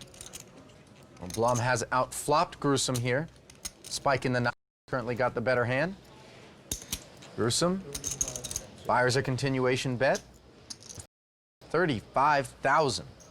This board will hit a lot of Philip Gruesome's 3-betting range, so very reasonable for him to continue with the action after taking the lead pre-flop. And Blom is going to call with bottom pair, and the turn is a queen, giving Gruesome the best hand with an ace-high straight, and he is just praying after checking that Victor Blom will commit some chips to this pot, as Gruesome's got the nuts. Now, I think the reason that Philip checks here, most of the time he would be betting, hoping that his opponent had a jack, and that he could just cooler his opponent with a higher straight to the ace. But against Victor in particular, Victor is the type of player to take, like he's doing right now, take some weaker paired hands and turn them into a bluff when a scary card comes. So I think Philip knows that if Victor has a jack, he'll still win a big pot, and then also Victor is likely to much more often than some other players would. And the river card is an ace. Gruesome didn't necessarily want to see that card. Of course, any jack will now tie Gruesome's hand. He checks a second time. Blom shuts down, quickly checking behind. Yeah, and I think there are a couple reasons why Victor checks. Victor checks on the river because his hand is improved enough that now he doesn't feel the need to bluff. Oh man, the river cost me a lot of money. You have to bet something. I mean, 20. We've talked about how close Igor, Max, Tobias, and of course Philip are. When your head's up in a situation like that, bust a guy in a 100,000-pound buy-in event, you ever feel bad? I'm not sure about these particular guys. When I play with some of my friends, I do feel a little bit of guilt if I bust them out. But if I end up well, then usually that guilt goes away. The blinds will be going up to 2,500 and 5,000 now. The antes stay steady at 500. With the action folded around to him, Tobias Reichenmeyer. 85. Raise to 8,500. It's going to be 10. Yeah, 25.5. Makes it 10,000 to go. Inadvertently made it 8,500, but our dealer quickly correcting him. Minimum raise, double the big blind. Philip contemplating what he wants to do with pocket tens in position on Toby here. Decides to just call. This is part of what makes Philip so difficult to play against. He can 3-bet with a hand like ace-jack and just call with a hand like 2-10s, really mixing up his play, not letting his opponents know what he has. Not to mention he's also in a different table position than he was in the previous hand. And getting better than 5-1 on his money, Igor is going to take a peek at a flop for an extra 5K with 9-5 suited. And that flop is deuce, tray, jack with a couple of spades. Action has flopped the 9-high flush draw and checks it.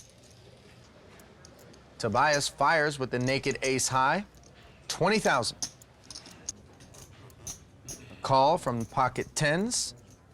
And Philip Grissom's seat, and of course, Igor not going anywhere. This pot getting relatively big very quickly here. 96,500 in the middle, and the turn, a queen of clubs. Not a card that anybody is a particularly big fan of. If anybody is going to try to bet this card, it's most likely to be Toby. And sure enough, Toby fires 50,000. I fold. Gets Philip to fold two tens. Into the muck they go. And Igor out of position with just a 9-high draw. 9-high flush draw. Doesn't want to continue. Not getting the right price. Very aggressive, well-played hand by Toby. Looks very strong when he bets into 2 of his opponents. Under the gun and first to act is Scott Seaver. The American professional has just under $8 million in live tournament earnings, and I'm sure pocket aces will help add to that figure, which is what he has right now. Min raising to 10,000. Since they're 9-handed, Scott's under the gun raise is definitely going to get some respect here. Might have had a qualify on the button. No. Talked him out of it. He wasn't sure if he was qualified or not. Hold it around to Tony. You make sure people qualify. The qualifying police. The qualifying. So I gotta have a look. So feels like his ace-9 offsuit qualifies, and he is in horrible shape heading to the flop. And that flop is 4-9 Jack Rainbow. Tony 9s, this could be trouble. Scott, a very deliberate player, always takes his time, thinks through each and every decision. Tony has flopped middle pair here and checked it over to Scott. Scott, of course, firing 15,000. And Tony making the call. Turn card is a 4, hearing the board. Great card for Scott. Insofar as it allows Tony to feel even more comfortable with his ace-9. Yeah, and just makes it very unlikely that Tony can make a better hand than Scott. And Seaver is betting 30,000. And unbelievably, Tony just gets away from it. Yeah, I mean, it's a pretty reasonable fold. He just has second pair, and Scott has shown a lot of action. Scott did raise an early position and fired twice on that board. Well, Tony G certainly with more live experience than a majority of our players here, although he is somewhat recreational. He knows what he's doing.